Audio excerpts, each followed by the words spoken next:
Let's see. Are we live? Oh, we're live. All right, good. All right, first off, I want to say welcome to everybody. Thank you for taking the time to come and talk to us. All right, now, for the reason why we're all here, they've got questions. Hopefully you've got some answers. Spoiler free, of course. So without further ado, let's get on with it. All right. Try some. Our first question is for Kimbra and Hunter. They are from John Hazuri. I think I pronounced that right. Just for the record, if I mispronounce somebody's name, I'm sorry. You can scream me later over Messenger about it. All right. What does Shayne have on you two to make you join with him? Do you need rescue? Is this a cult? And how many years of your life did Shayne demand in the signing process? You guys remember the NDA, right? Yeah. I didn't sign anything. I have no idea what you're talking about. Warn y'all to read the fine print. So, Go ahead, Hunter. Recording this from a separate device. As I've constantly said to Shayne and Lane, especially, that one of the big reasons why I signed with them is that my series was doing fairly good on its own, but there are certain things that I am not good at. Fashion is not one of them. Like, clearly I am super fashionable with my nice robe, but marketing, all that kind of stuff, Facebook ads, Amazon ads, the right connections at Audible and so forth. I'm just not good at those, and I spend a lot of my time doing those. Like, I actually put up a video lamenting that 75% of what it is to be an indie writer is digging through aggregate numbers and audiences and trying to figure out all this crap and where's the money going. And I hate that. I just want to tippy tap on the keyboard and make my readers cry and laugh. Professional clickety clacker. Exactly. I like that. I'm going to use that next time. Yeah, Lane and Shayne are much better at that kind of stuff than I am, like way better. And that's the primary reason I joined with them. Besides the fact, too, that, all of our writing styles are very similar. His fans are already my fans. So it actually worked out good for everyone involved, especially the fans. Yeah, Shayne, do you hear someone talking? Yeah, I think I can hear. It's I was gonna say I remember you doing that post in the first place, and I almost keep calling you John when I see the face because of the beard. So used to looking at that logo that we made that I'm like, hey John. But I remember when you did that post, and it was just so frustrating to be an author these days, and a lot's changed since I first started doing this. That it is at least 60% of your job is all the background stuff and all the back end stuff. So the writing is maybe 40% of your time. So yeah, I definitely understand that. Kimbra, anything you want to add to that? I do believe there was a blood sacrifice involved. I giving out too many secrets.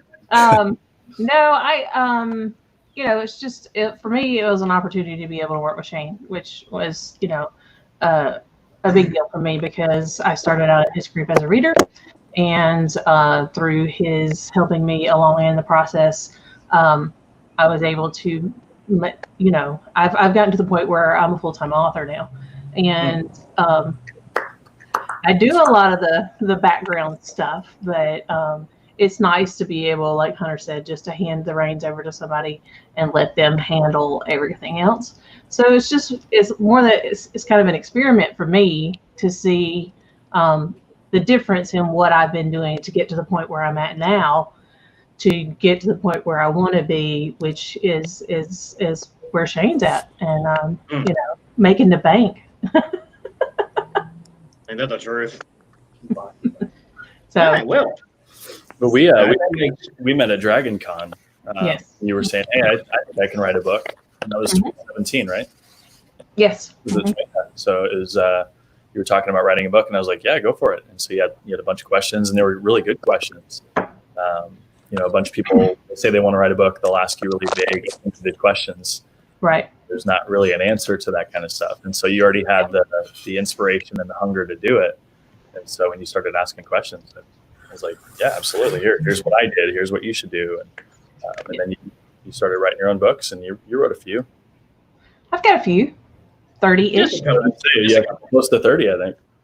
Yeah, it's over 30 now, and I have a new one coming out Tuesday. So there you go. Whoa, nice. Yeah.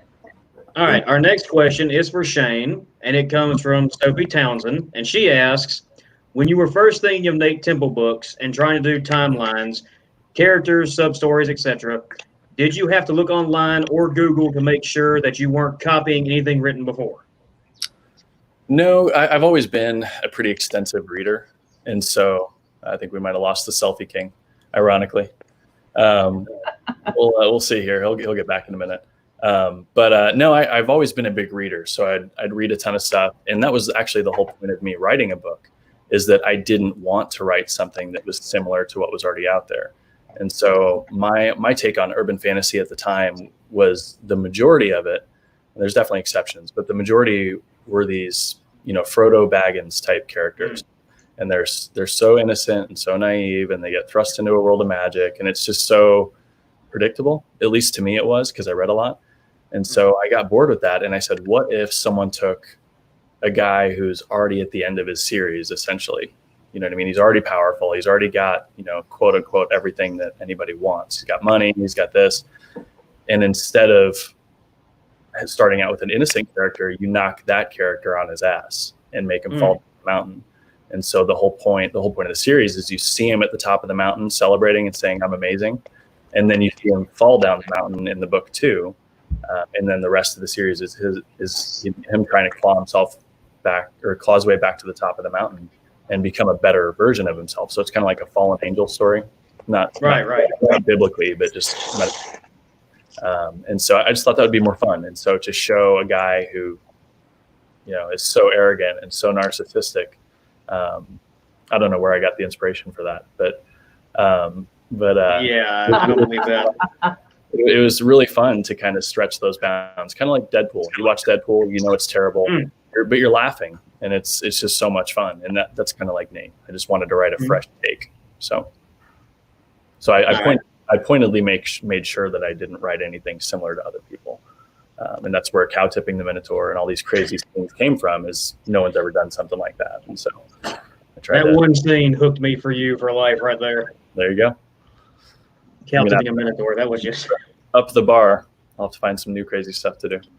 All right. This next question is for everybody here. It comes from Kim Mick and Heather Speed. They want to know, were you always writing, even as children? Have you always known you wanted to write, or did it all just happen just out of the blue? Let's hear from Cameron. Yeah. You guys can hear me, right? Yep. Yes, we can hear you. Okay. All right. Just wanted to make sure. Before I went into a long-winded explanation where you just saw my mouth move. All right. So, yeah, I think I started writing when I was young. I don't think it turned into anything more than a creative outlet for me until halfway through college, honestly. I jumped around and did a bunch of different majors, and then it ended up becoming just something that I really enjoyed doing on the side. And then it became the sort of thing where it was like, all right, you're going to graduate in a year. You have no life plan. What would you like to do? And I was like, staying in school sounds good. So they kind of were like, all right, well, what direction do you want to go in? And I was like, I really enjoyed this writing thing, so maybe I'll just do that for 2 years and then sort it all out. So I went and got my master's in it. So it's one of those situations where I think I've always loved it, but it was always a passion more so than a profession until it became a profession, and then, just got really lucky, I guess. Right. Anybody else? You had a lot of experience with the quote unquote traditional route though too, where you were trying to do a lot of submissions and queries, right? Yeah. I did the short stories and the literature and the, trying to go and get your God, I don't even remember what they call it now. Shayne probably knows. Is it book query? Is that what they are? Query letters and query letters. Query letters, yeah. Where you're pitching ideas and all these different things. So I'd actually taken off on that route for a while before I kind of realized that it was not all bullshit, but a large part is and what relationships you can foster. And then, and that is it's a really difficult thing to kind of wrap your head around There are incredibly talented people out there who, in the traditional model, never get eyes on their stuff. And I'm not saying I'm one of them. I'm just saying that there are in fact, some just exceedingly talented writers who, if they don't, for whatever reason, hit at the right time, or they don't get the right kind of support from the traditional model, never get a chance. And so indie has really been a good route for a lot of people, I think, because of that. So I'm glad that I was able to branch out and hit that model. Yeah. All right. Anybody else want to say anything about that? Actually, I want to piggyback on that one because F the traditional model. So my first. That's it. That's all. Tell us how you really feel, man. Yeah, right. So my novella, The Deliverance, right? I went to a writers' conference here in Dallas, and one of the things we had was 3 agents would sit at the front of all these people, and they would read the first page of everyone's manuscript. So I typed out The Deliverance just like how they wanted it, and everyone submitted it. And these people started tearing the manuscripts apart. And it was supposed to be a helpful critique where they said, if you're an agent and this came across your desk, raise your hand the second that you're like, okay, I'm done with this book, because they're tired of how some of the characters always start off. So I remember sitting there watching these agents, especially this one very boisterous, very animated agent who was clearly in theater class and was there for her so everyone else could hear her talk. And oh my God, she was tearing these people apart, trying to be like all positive about it. But one of the things that she did was for one person, she like threw the thing down and said, "I'm so sick of books starting with characters looking in the mirror and describing themselves to the reader. I'm just sick of that." And like this older lady got up and was like trying to like pretend to do something, I got to leave her, but she was freaking crying. And by the time they got to mine, I was feeling like, I don't want you to read it. I do not want you to read my book. And so they started off, well, this is an urban fantasy about a vampire. And 2 of the 3 agents said like, well, this is not my style, but we'll listen. And so it starts off where John is hunting a rapist, setting the tone, how he hunts bad guys. And within 2 sentences, that very boisterous agent raised her hand and said, first of all, this is not mine. This is not my genre. So that's why I'm raising my hand. I'm like, this is a 1-page critique. You're supposed to read the whole page and critique it.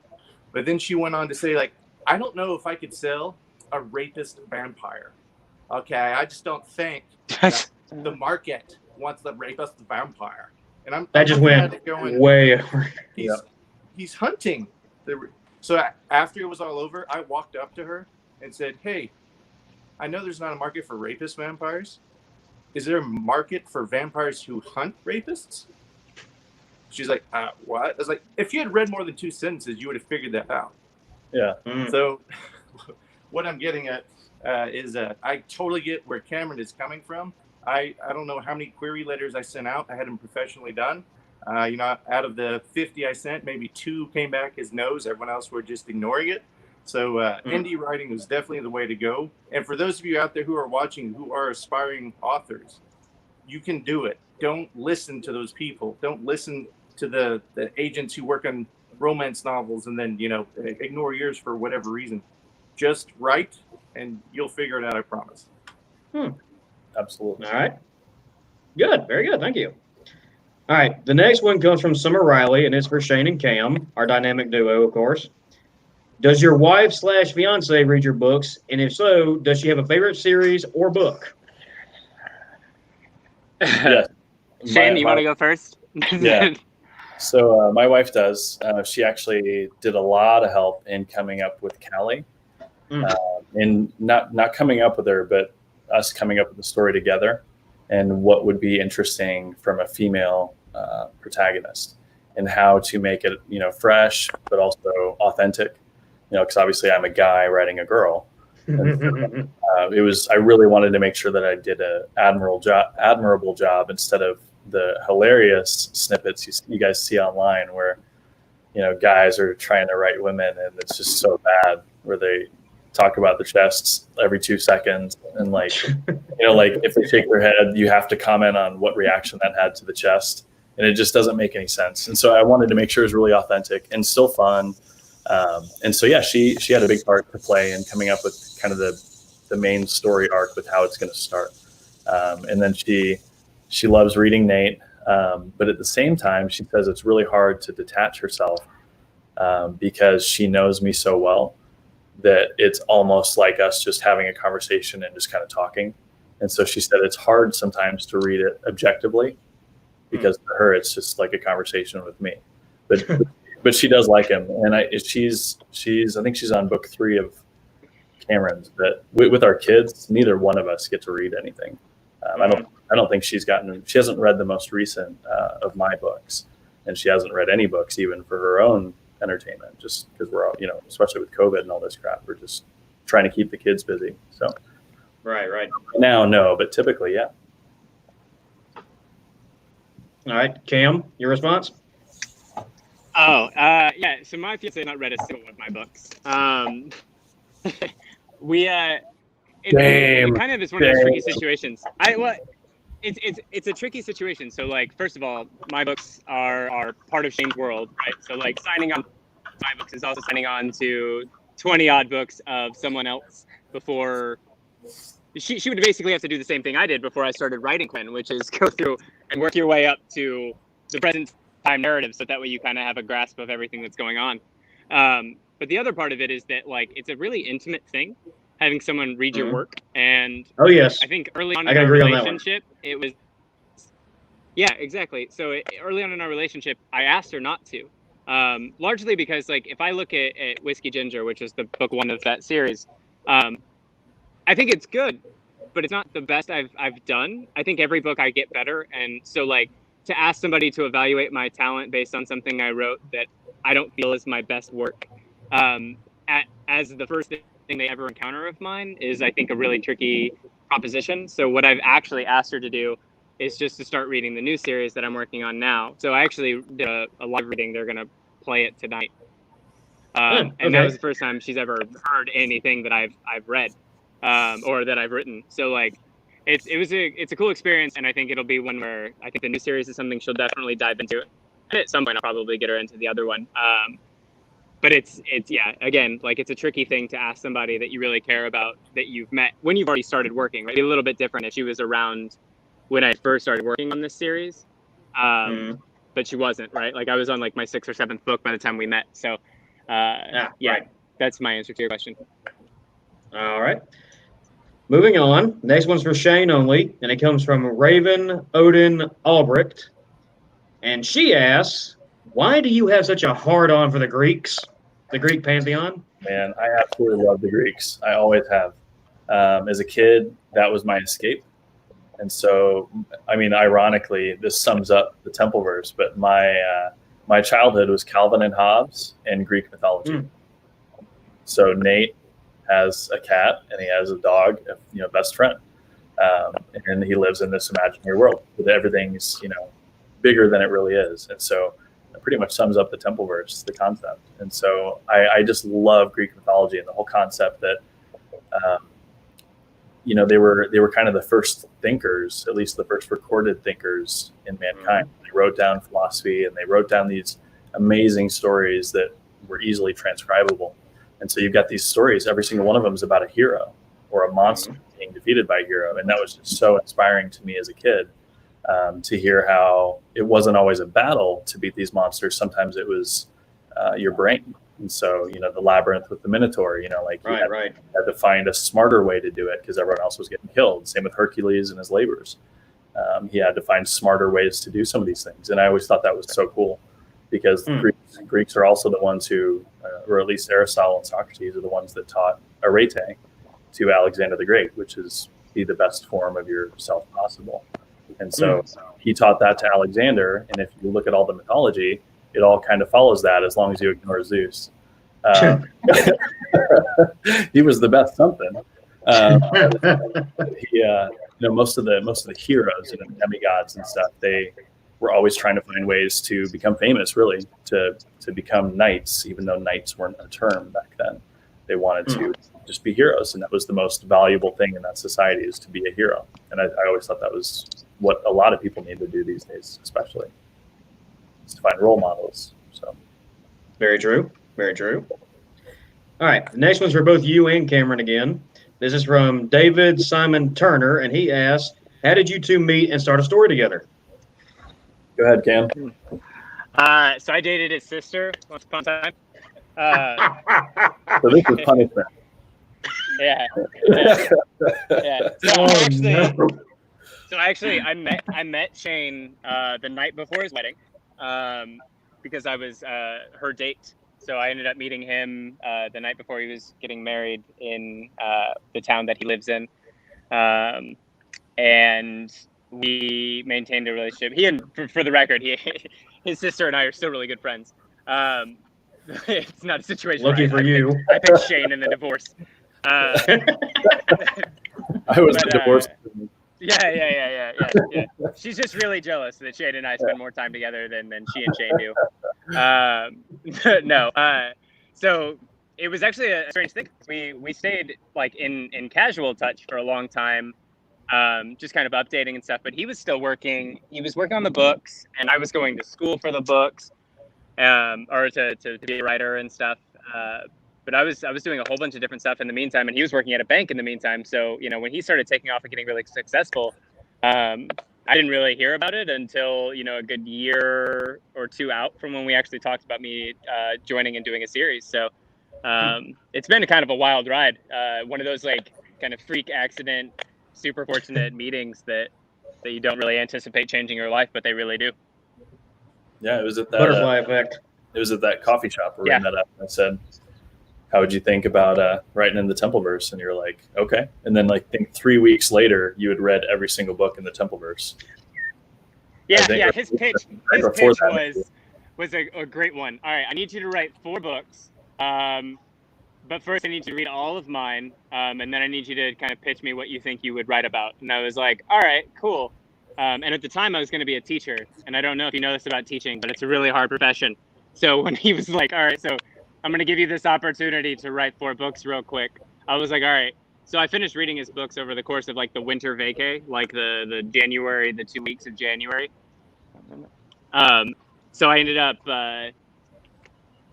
basically like having, 2 weeks to get it done before I was like, all right, I want to start this. I want to do this. This is going to be the thing that I do. And originally it was just going to be, for the 4-book stretch. And then about midway through the 3rd, he just asked me, is this something you'd want to do a larger part, do more with, to do a full blown series? And I said, yes, obviously. Yeah. Well, and that was when you signed the deal. Yep, the sales blew up and people really liked it. And you realized that it dwarfed your income as a teacher, or what you would be getting as a teacher. Yeah. Especially now. Yeah. Well, Ain't that the truth, huh? Yeah. All right, now the next one is for everybody here. It comes from Kim Mick, and she asks, are any of you plagued by earworms? And if so, which song is the most frequent? And do any of them find their way into your writings? Kimbra and Hunter. Go ahead, Kimbra. I can't think of anything off the top of my head that, So I have an X-Men power where if I get a song stuck in my head, I figured I can just get a different song stuck in my head. So I here lately I've been on the safety dance kick. My wife had never heard that song, so I've been playing it as often as possible. I went to Colorado last year with a group of friends, and one of them really hates me now because I got Seal, Kiss from a Rose. I would play it all the time at random times. I would send it in messages and texts. And now she works at a bank. That's funny. She works at a bank, and whenever she hears that song come on, she just like starts flipping out. And so it's actually really hilarious. But for songs, no, I do listen to music as I'm writing, mostly instrumental without no words in it to distract me. But nothing that bugs me, but plenty that bugs other people. I would say The Sound of Music or Baby Shark Oh dear. Oh God. Oh my Lord. We do not speak of such things here. Yeah, no, mine switches up. It depends on what I'm writing. With Soren, it was a lot of. Have you guys seen the Sherlock Holmes remakes with the yes. Robert Downey Jr.? You know the creepy violin, like, Oh yeah. like that kind of music. That was a lot of Soren. Is I would listen to stuff like that just because it kind of sets a tone for like the dark stuff, and it just really worked. But it's always random. There's a ton of Eminem. Norse percussive music. Yeah, it's all over the board. Everything but country. So I don't get one song stuck in my head, but Cameron had a wardrobe malfunction. I noticed that. I was trying to, dude. The people at home can't handle that much, man. What the hell? I try to keep it to just shoulders. You're already driving other people wild, man. Seriously. All right, Shayne. This next one's for you. Is from Don Sager, and he asks, "Would you rather see Nate in a TV show or a movie?" He says also that neither option is available as well, and the same question goes for Quinn and Callie. Okay. Would you want to see them in a TV show or a movie? I would say, yeah. I mean, I've waffled on this a lot. It used to be movie, like when Harry Potter and stuff was really rocking. I thought they did a pretty good job. But now that I've seen, Game of Thrones and Good Omens, like some of these things are done really well, where you can tell more of the story more authentically. With a movie, you're limited. So there's a lot of things, a lot of side characters that wouldn't show up, or they would just be kind of phone in people. And so I would say series, but it's got to be done right. And then same with Callie. Absolutely. Just don't sign with sci-fi. Yeah. What they did in the Dresden Files. Yeah. As long as we can avoid that and the catastrophic season 8 of Game of Thrones results, I think a TV show would be pretty good. Yeah. As long as we can avoid that. All right, Shayne, this one's again for you. This one is from Luke Costello-Watkins, and they wonder, are all the questions in the books going to be answered before the dreaded end of the series? Yeah, they should be. I can't think. I mean, there definitely could be something that I overlooked.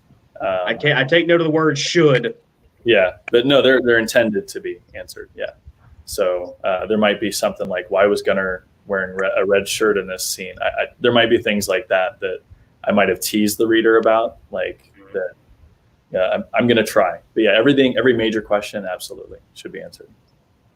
All right. That's what takes a lot of Cameron and I's time when we're talking about his projected books, and then where I'm taking my books is he's got to say, okay, Quinn is going to do this, and I said, well, hold on, you need a demon? I got demons. We know you've got demons. Where it's like, hold on a second, I got demons in Callie. I'm getting ready to introduce these guys, and here's how I'm going to do it. And so he gets a lot of sneak peeks they probably just sound like me drunk and rambling because I haven't written the story. But he's got to try and run with that and say, okay, cool, I can use Dorian Gray, or I can do this, or hey, you can borrow this person from Quinn's book. And so there's a lot of back and forth going on. So it's pretty fun.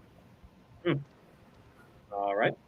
The next one comes from Hannah Shilachi. I think I said that right.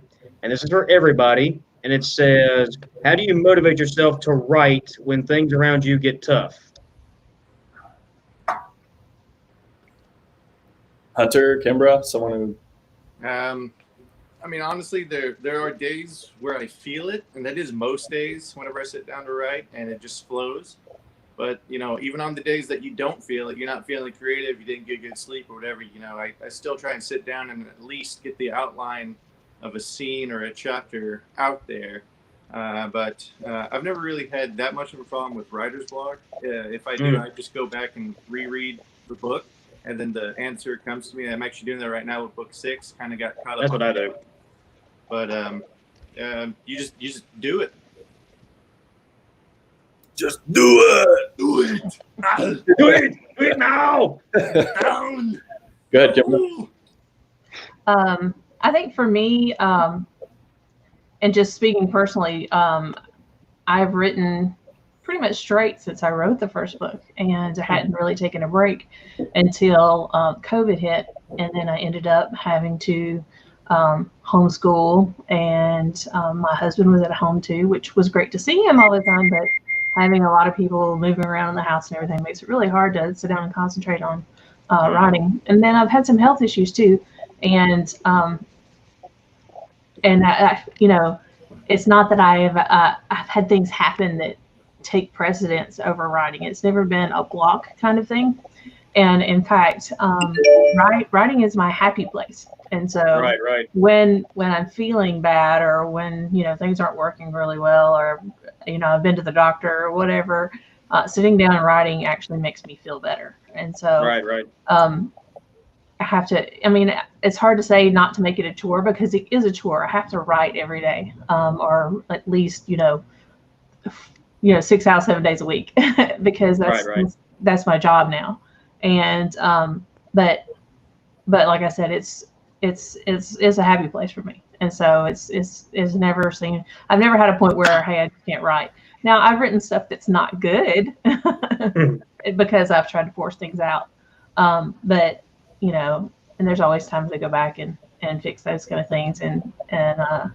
But sitting down and writing is just an outlet for me. So. Yeah, I would say whenever I'm hitting a block, anger is the best way to get me out of it. So I'll any kind of negative criticism, negative feedback, that actually inspires me and pushes me. And so I'll go look at some bad reviews and then say, okay. And then it gets me in the mood. It gets me in the zone. And then I just kill it. Like the other day I got some bad news. And I wrote like 17,000 words in Trinity, like within 3 hours. Damn, man. 4 hours maybe. But yeah, it's like nitroglycerin whenever I get angry. So yeah, it's good. But other than that, if it's just like I'm just kind of not feeling it, I'll try to get angry, or I'll watch something inspiring, like Troy, like the movie Troy, or like yeah. Batman Dark Knight. Like I'll find something that's really cool, or 300, or like I'll just find something that movie like inspiring and pump up, or I'll just call Lane and just talk to him about what he's doing. Because one of the coolest things, and I'll be doing that with Hunter now too, and Kimbra, but one of the coolest things that I found is when I'm kind of feeling a slump is talking to another author or another creative about what they're excited about. It almost creates an instinctive jealousy and competitive where you're like, well, he's not having a problem. He's writing this really cool thing, and that actually gave me an idea. And so like I'll go write something, on it, like that solves my problem, is just hearing about whatever they're working on. And so there's a lot of ways that authors can kind of help each other, or at least creatives can, because we're all looking to keep our muses fed. And everyone has a different way to do that. But there's not just one answer. You gotta find multiple ways to fix it. So that's the hate mail only makes you stronger, huh? Yeah, I love it. Absolutely love it. He feeds off of it. It's my favorite. I'm going to put on my Christian Bale voice for you. Where is Quinn going? Yeah. You guys see me trolling comments. So whenever I'm mad, I'll just go look for those comments and I'll troll back and I'll have fun with it, and I'm ready to go. So I've seen some of your handiwork before. Yeah. Go ahead, Kim. I do not want to get on your bad side. You and your pecs. Go ahead. Yeah. Let's see. So when I'm not feeling it, I actually have a bit of a different process, although it has become, since COVID happened, it's become a lot more common for me to reach out to Shayne to talk. Because before that, it was, we would talk about story stuff, and then I'd go run on it, and then, life, right? You have life going on. But when you don't have life going on, you have to find these alternatives. But my system is a bit more like Hunter's, where I don't necessarily reread, but I go back and, well, maybe Hunter's and Kimbra's really, like, I go and edit. So, like, if I'm not feeling the creative push, like the desire to go back, or to go in and do something new, I try to go back and make something old better, which is like a completely different process to me. It feels very much like using my right brain instead of my left brain, or left brain, right brain. I can never remember which one does what. But like that's the difference, right? It feels more like fixing a puzzle, make sure the right pieces fit, as opposed to trying to paint something. Makes sense. All right. The next one's for Shayne and/or Hunter and Kimbra. This is from Rick Smith, and he wants to know, now that Kimbra and Hunter are with Argento, does their existing series, are they going to be published by Argento going forward, or will they remain where they are and they'll be starting new series, possibly tied into the Templeverse, or the Soren verse for Argento? So there's, I'll just kind of throw this out there. They're both different answers. You know, like both authors have different situations. So I don't know. Do you guys want to answer, or do you want me to answer? You go ahead. That's fine. So go ahead, Kimbra. You go first. Ladies first. No, I was going to let Shayne answer. Ladies first. I'll go. So with Hunter, he's got his own Preternatural Chronicles, and the whole purpose was he's got a great narrator, and he's got a great book, great series, and his goal was different, where he wanted to get that series exploding. And so with him, Argento published that series, and so we're working on all the rebranding. We've got new covers. I should be getting new covers for book 6 here. Tuesday, is that what she said? Tuesday? Yeah. Tuesday, I'll be getting new covers for that. We've already got a template or a mock cover, but I had a few tweaks. And then we're redoing all the other covers. So with Hunter, we're redoing his series and just giving him more exposure. With Kimbra, that was actually one of the things I wanted to bring up, is Kimbra's got a really cool concept. And she's already written draft of the first 2 books. I know the first book. I think you're working on the second, right? Mm-hmm. Yeah. So just a really cool story. It's I'll let her talk about it because I don't want to give a spoiler. But she wanted to do that and then keep her other stuff, and so she wanted to try a new series with Argento. And so it's we work together, and I find out what are your goals, what are you looking to do, and so each of them had different goals. And so Cameron's actually looking to do the same thing now, where he's got a new series that he doesn't want to co-author, he wants to do on his own. And so Argento is going to help him publish that, and we'll do all the business side. He does all the writing, full creative. It's completely his. So which Phantom Queen for the most part is too. We just double check that it melds into the story. But he wants something on his own, new concept, and it's you guys will get to hear a reading for it tonight. So, but Hunter and Kimbra, go ahead and elaborate on. Kimbra, definitely talk about your series, but. Yeah, the series that I have with Argento is called The Alchemist Heir, and it is about a guy named Galen Faraday, who is a professor, and he works on a research project for nano biotechnology, and especially in the medical field. And he's called home because his uncle has passed away, and his family owns a bourbon distillery in Kentucky. And when he gets home, and he's never wanted anything to do. I mean, he was around the distillery for a long time. He grew up around it, but he finds out that the entire estate has been left to him, and that he has to keep it for 5 years. And he runs along quite a few problems, not with just keeping the distillery, but also with his professor and research career. And it kind of spirals to the point where at some point he realizes there's something more going on than bourbon. And it is actually a front for an alchemist guild. And so super cool. It's a really cool story. Yeah, it sounds like it. Yeah, it's gonna be fun. Sounds really neat. My husband is from Kentucky, and so when we met, in fact, one of our first dates in Kentucky was to the Four Roses Distillery, and because that's in his hometown. And I've also been to Wild Turkey Distillery, and so the bourbon became a part of our lives. And so it's really cool to be able to expand that into doing a series. So. And a lot of the distillery type stuff, the words and terms and everything matches up with what the alchemists do, because it's kind of the same process of brewing concoctions, and so it matched up very well. And I'll say we've already got a cover for that, but we had some hiccups with the cover process with COVID, so we haven't posted it until we're sure we can keep getting that designer. So we've been sitting on a really cool cover that we haven't shared. It's so cool. It's such a good cover. We want to make sure we can get the other teasing. But before we would share it, but we don't want to share it. Like, oh, we're not going to use this, by the way. Right. Yeah, that would be disappointing, wouldn't it? Yeah. So, but it's really cool. So we'll see. We're working on that. Okay. So the other part of the question: will any of these new series be interacting with Templeverse or the Sorenverse by any chance? Or is that a spoiler? Nope. Not at all? There could none of the stuff that's on the table now. Okay. Yeah, there is the chance that something can change where there is a new spin-off series in the Templeverse, and we're always talking about those options. Cameron's always coming to me with, hey, we should do this or we should do that, and he actually came up with the Sickos concept. We're kind of capitalizing on Jeffries and making him like run a team basically, and so that's one of his ideas, is to do a series about them spinning off and doing their own investigation. That would be highly interesting. I got to agree with Cameron on that one. That would be pretty neat to see. So we're always talking about things like that, but we don't want to dilute the core stuff.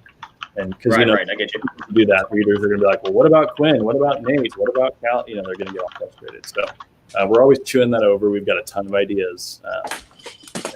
Definitely possible. Too many ideas. Hunter's back there throwing stuff at the camera. It's my pit bull. All right. The next one is for everybody. It's from Joanne Walker, and she asked, did any of you have a mentor who helped you anywhere along the way?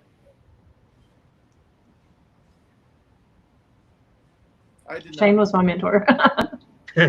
I think she's all our mentors. Shayne, Orlando Sanchez, and I talked, and John Logston has helped me a lot, especially on the business side of things.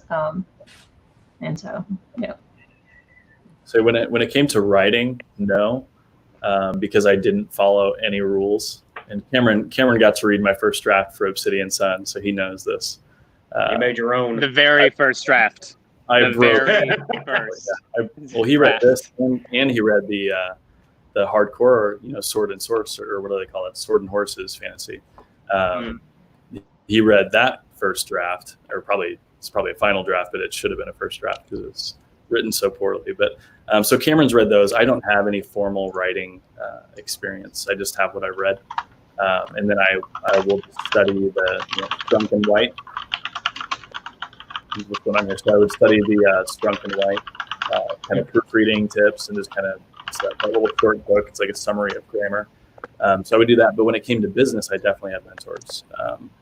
My dad's always been an entrepreneur, and so I got to learn a lot from him on how to treat this like a business. Because when I didn't treat it like a business, it was paying me $7 a month or $10 a month. But as soon as I learned how to really apply some of those business principles that I went to school for, through my dad, and then people like John Logston helped me a lot with a lot of the internet stuff. Mark Dawson, he's an advertising self-published guy in the thriller genre, that he really kind of helped me kickstart how to apply what I knew into the digital world. And that's when I realized I was being an idiot, because I knew how to do a lot of this stuff already. I just didn't apply it to books. So with writing, no. Business, yes. Interesting. Very interesting. Cam, anything you want to add? I mean, Shayne, obviously, for lots of different processes, switching over from the literature side of things and the master's degree writing and all that, it's funny, Hunter's story about like no one looks in mirrors at the beginning of books anymore. I would get lots of bits like that and what was another good one? Oh yeah, never start off with a dream. There's a lot of like writing 101 do's and don'ts that have been perpetuated. So kind of really what Shayne helped me do is kind of break those habits, right? Like, 'cause it's not necessarily that they're good or bad. It's just that, like, habits, and you don't want to have habits. If you're a writer, you want to be able to just embrace new styles any given moment, and try and run with it. So having him around, and then on the other side of it, to be honest, not really, like the traditional side, right? Like I had some really great professors, but none of them are really mentors, because what I was doing wasn't really authentic to who I am.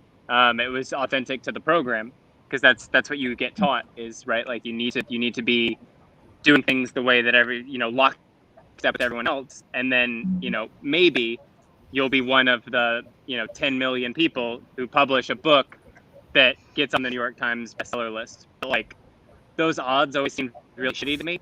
So I didn't like that. So I didn't end up buying into it too much. So yeah, Shayne for sure. And of course my parents, they've been always super supportive. They've been mentors in how they live their lives, and the professions that they chose. They went back to school in their 30s because they weren't satisfied with the lives that they had, and I ended up doing a very similar thing by jumping on board with Shayne to do the writing thing. So Professional clickety clacker. yeah. I swear I'm going to use Yeah. that at some point. I'm gonna have to call myself that, professional clicker clacker. All right, the next one's for you and Cameron, Shayne, and it's from Michael Halligan and Mary Beth Wright. And they say, would you please consider publishing a story in the collaborative Templeverse with all the snark, chat, or email commentary that happens behind the pages we so enjoy? So what do you mean, like all the comments in the group and stuff like that? Is that what you mean? I guess they mean all the back and forth that goes between you all. So like between us or between the characters? Yeah, there's some interesting. Like I said, we're always shooting over ideas that we can. It'd be so spoiler filled. Like it'd be the most spoiler filled bit of collaboration bit. It would be. Yeah. It would be. I mean, all we talk about is story. Yeah. Remember what we were talking about yesterday with Lane? Yes. So there's a lot of things we can never tell anybody. There's a 7-year rule before we're allowed to talk about it, and then some things shall never be discussed with the public. But they must never know. Yeah. But it's also just half-baked ideas a lot of times when we're just kind of talking to each other. It's like, hey, I'm going to do this, and have you ever heard of a Wendigo? Well, have you ever heard of a Wendigo do this? And it's like, and so it's just like crazy stuff that we just throw out there to see the reaction and see how it works. And so yeah, I don't know. Have you ever used a chupacabra? Because I feel like I haven't read it, but I should just check. Is that something you intend to have? Yep. There is a lot of times that we do that where we're talking back and forth, like, hey, have you used one of these yet? Or what did you do when you used this person? So yeah, that'd be fun. All right. And this one again is for you two. This is from Jasmine Breeden. I think I said that right. Who gets the final say on plot points? With Phantom Queen? Well, obviously. I guess with anything.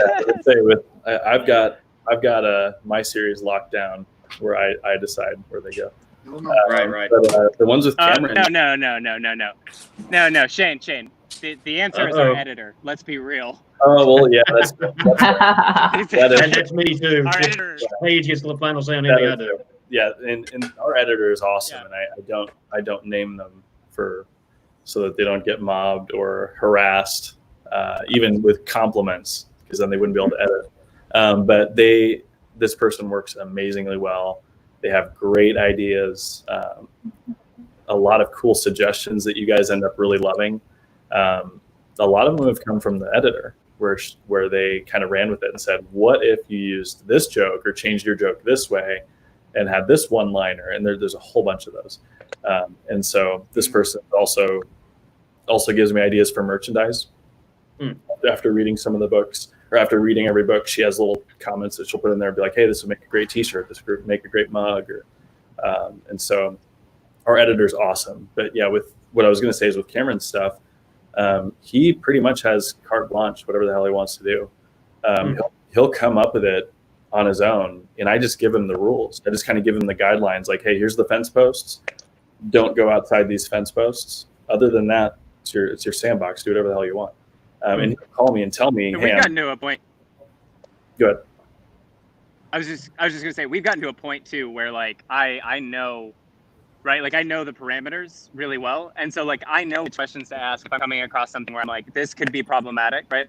Like if I'm gonna introduce a god or you know what I mean, or like some sort of big ticket item from like the Christian mythology, right? Like you would go in and I would ask like, how is Callie going to deal with this, right? Like these are the kinds of things where like I know, but for the most part, like we've been doing this. This is the 11th book I just put out. I know really well what isn't on the table as far as like what needs to be discussed. If it's my characters, they're my characters, right? And if they're his characters, as long as I write them true to the spirit of his characters, then it's usually not a big deal. Unless, of course, I'm stealing them. Like we had a lot of collaboration for Hurricane, Yep. Right. Nate, right? Like Nate being in all those scenes. Like we had tons of collaboration for that sort of thing. And a lot of the final say elements are things like that, where it's like if it's going to bleed over heavily, then I err on the side of Shayne. But for the rest of the time, right? Like we have a pretty good idea of how to stay out of each other's way, and kind of write the best stories we possibly can within our universe. Yeah, and so that was the beginning of our conversations when we were doing the earlier books. But now it's more like, okay, I was going to use this guy. Is he or she going to be a master? Are they going to be one of the bad guys? Are you going to kill them? Yeah. Are they going to, are they going to be good, bad? Are they not part of it? What if I make them part of it? So there's a lot of bigger picture things now, where, okay, well, you use this person, but do you know about their sister? Or do you know about this myth for that person? And would that work for one of the masters or one of Nate's friends or, whatever? And so it's all big picture stuff now, where we're kind of taking dibs. It's like picking a sports team where you're like, I pick that guy. I pick that guy. And so it's kind of like that, where we're just kind of going through and saying, okay, well, here's the lineup of good guys, bad guys. And spoiler, Shayne gets all the best guys. Because if Cameron calls me, I was going to use this person. I feel like Odin, Zeus, I was totally going to use them, but whatever, it's fine. Yeah, because Cameron will call and be like, hey, I was going to use this guy. I'd be like, no, I was totally going to use them. Writing it down. No, I've already got that. So weird. All right, the next one is for Shayne, and this is from Brad Hickson, and he asks, oh, Lord, is Gunner based on Cameron? You guys, no, he's not. But because Cameron didn't have a beard back then. Cameron was 145 pounds. Yeah, and Cameron was like soaking wet. Yeah, back then Cameron was my size. He was taller, but he was like my build. So you put on like what, 50 pounds? Yeah, I'm at like 205 now. So yeah, good 50, so you put on like 50, 60 pounds. So yeah, it definitely wasn't related to Cameron at all. But I just wanted to. There's reasons that I picked Gunner, and you guys will find out. So. That sounds ominous coming from you, but okay. Yeah, every character's got. All right, the next one is from Tamara Eason, and she wants to know, do you have sketches of the Horseman masks? Yeah, so I do and I don't. So the problem is I've tried getting people in the past, artists, to do, like I'll give them my description and what I want it to be. And I've just never fallen in love with the result. It's not that their art was bad. It just, I don't know how to communicate it to them. So it might match up. Yeah. It is something that I'm working on, and I absolutely want to do it. Where, like there's a deck of cards, and instead of the 4 suits, it'll be the 4 horsemen, like the masks. And like the king could be Nate, the queen could be Callie. Like, like there's cool things like that I want to do. I just have to find the right designer, and that's really hard. Because there's a lot of cool artists, but they might be the wrong type of artist, or they might be a sketcher, and I don't need a sketcher. So it's just difficult. But I do have ideas of what they look like. And if you saw the video I posted in the Den of Freaks, you saw the bull skull that's on my wall. Oh yes, the other day or yesterday, I think. That is kind of the concept of the texture of each mask. Like they've got these kind of Viking-like runes just kind of etched into them all over the place. So I'm trying to find a designer that can do a cool job of it. But I know what they look like. Most people don't. But I just define them in colors right now. Colors and kind of vague descriptions of what they look like. All right. Anyway, the next one is from Chris Stanton, and this is for you. And he asks, he says, I need a Templeverse figurine / statue to go with my pop collection. Any plans for something like that? I would 100% buy a Grimm. I need some Wicked office decor to go with my Deadpool collection, and a few folks have asked for plushies, specifically of Grimm. So if you know who to go to get Funkos made, I know Kimbra did that recently, right? You got one behind you, don't you? No. Well, this is from a. It's not one of my stories, but it's a plush that was made for a Sarah J. Maas story, and I've investigated trying to do that myself, and it is extremely costly. And That was the major thing, is the cost. and it's because it's a bulk buy. You have to buy like 10,000 pieces if they do something like that. So 5 to 10,000 pieces, and that's out of my range. So my kids would play with every single one of them before I had a chance to ship them out. So they'd be missing ears and like stained with fingernail polish, and so nobody wants that. But no, I have looked into it, and any kind of merchandise like that, where it's a figurine or a little toy, like Carla Morera, she does a really cool job with miniatures. Oh yes, I've seen those. But again, it's as soon as we open those floodgates, it's like, hey, Carla, can you make about 400 of those for us? Mhm.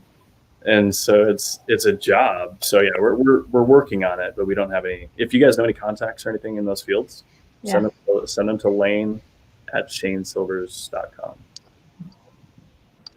All right. He's flipping me off. And all right, and the next one is from Larry Wyant, and it's for you again, Shayne. It says, at any point writing the Soren's Fangasm series, did your wife smack you in the head and say, that is way too far? No, there was a lot of times where even I looked back and I was like, is this too much? Because I wanted to write something different from Nate and Callie, obviously. He's definitely established himself as being different.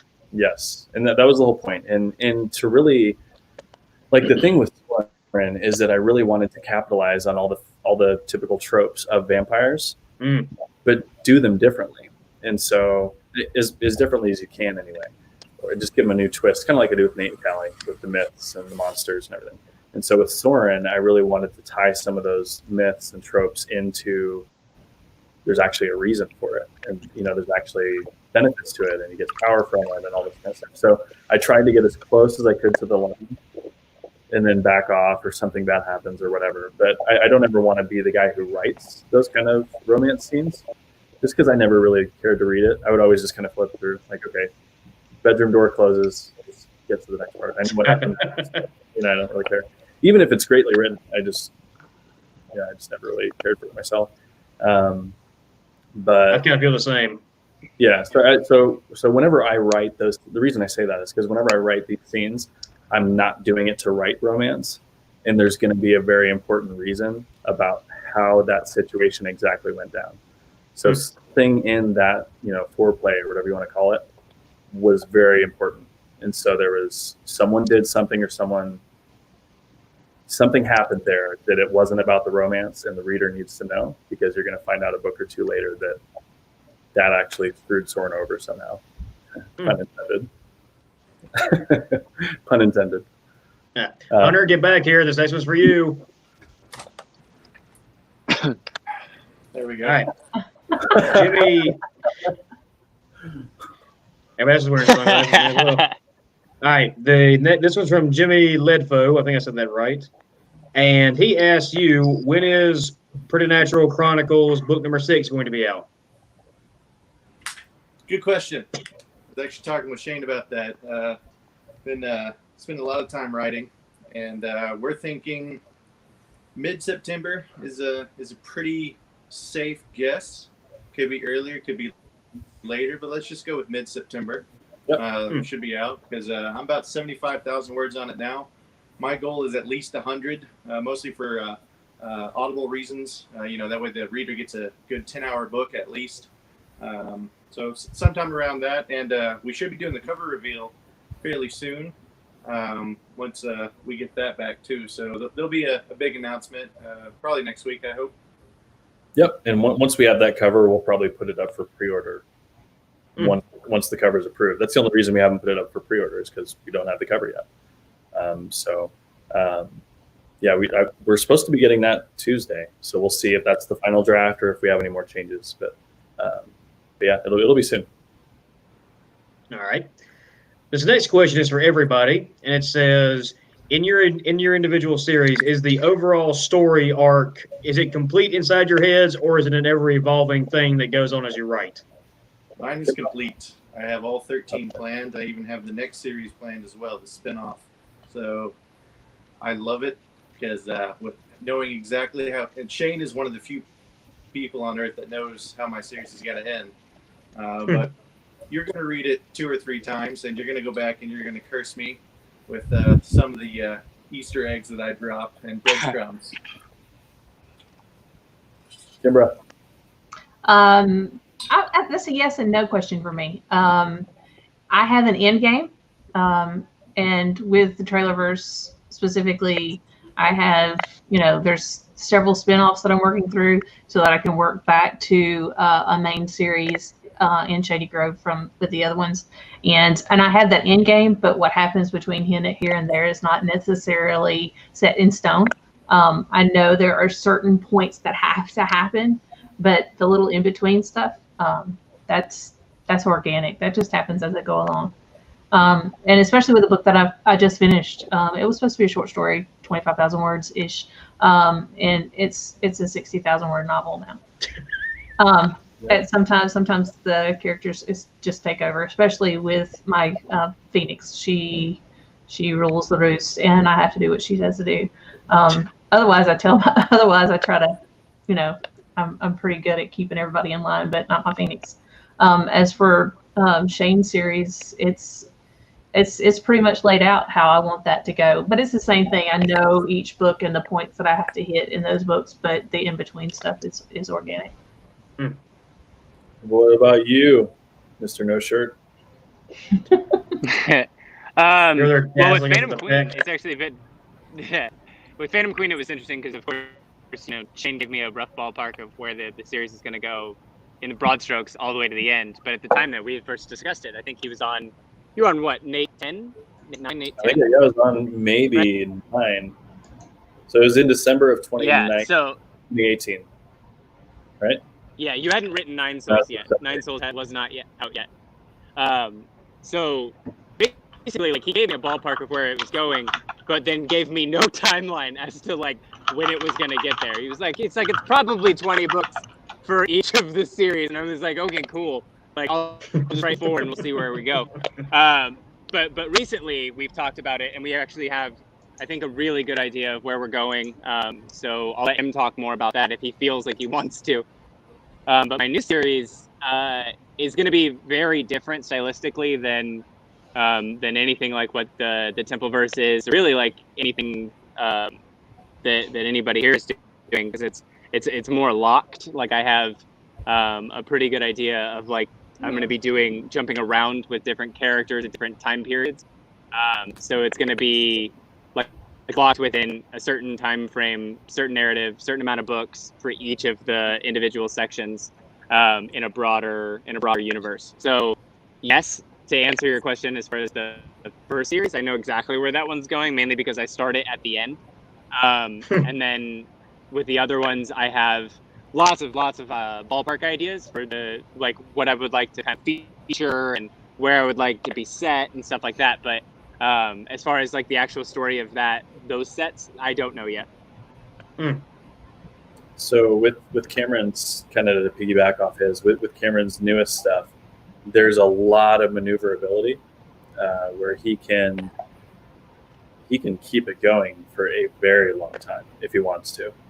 Just the way he's setting up the universe. And so it's going to be really cool. And I don't know if you want to mention that invitation you gave me. Oh, yeah, absolutely. So at one point, when I was first coming up with it, what I'm planning to do, and I'll just give you guys a little bit of an idea as far as the format. So what I would do, and I don't know if anybody really reads these or has read these, but there's a bunch of series out there. It used to be a very popular thing to do a collection of novellas, which in this age, as long as we write them, we're still novels. But I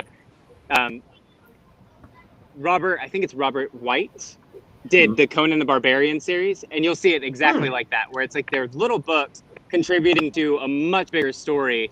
But in my universe, it's gonna be I'll be there'll be chronicles that are one character's worth of information over a set period of time. So when I was first coming up with the concept, I told Shayne, if you want to jump in and just pick, because for him it's, like we've talked about before, if he goes in and he does a Soren book, people are asking, where's Nate, where's Callie, right?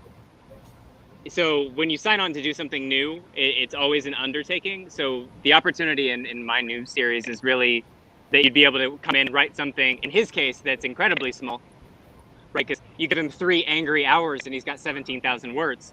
So you do that, and then you do that times 2, and he's basically like right up along what I'm intending some of these books to be.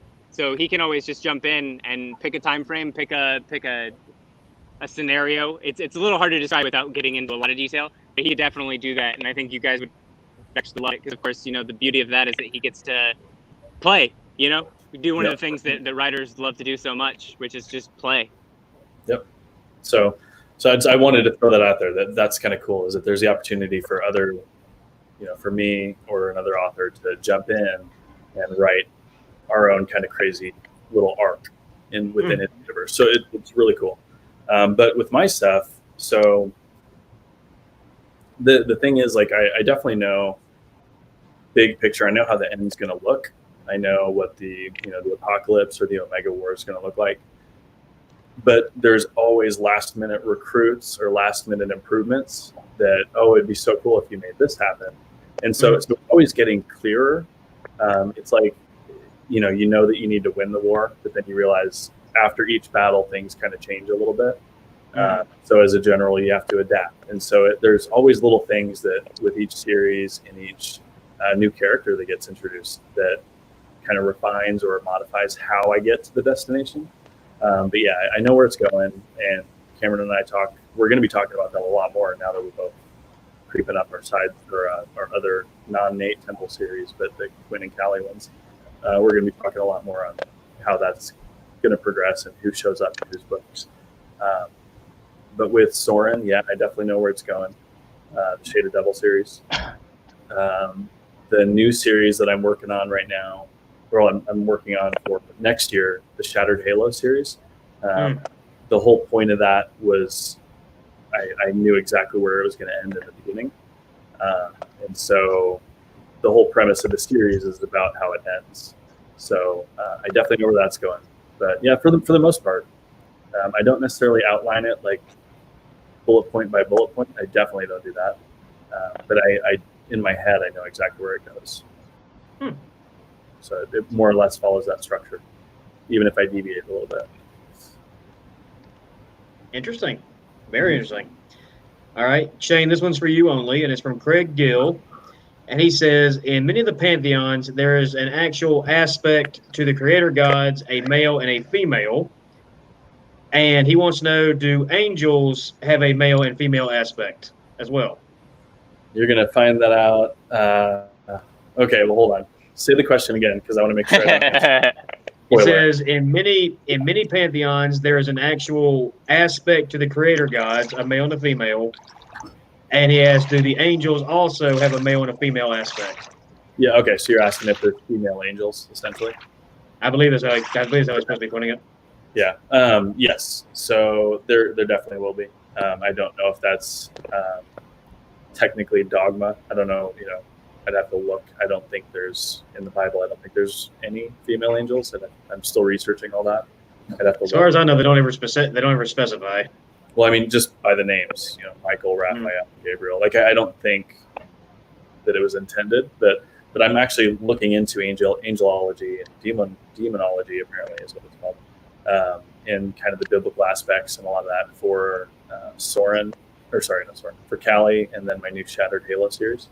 So I'm doing a lot of research on all those things. But yes, in the Templeverse, there will be female and male angels and demons, and you've kind of already seen that with Callie. There's Lilith, and then there's Samael. Yes, there will be both sides. But you also find out a lot of interesting things with angels and demons that happened in Angelic that is going to keep on happening and keep on making things worse. So. Just to interject, don't you? As far as the angels question, I've actually done a lot of research in this. Oh, cool. In Christianity, there aren't any female angels, but in Judaism, there are. So especially when you get into some of the mystic types of Judaism, there are female angels.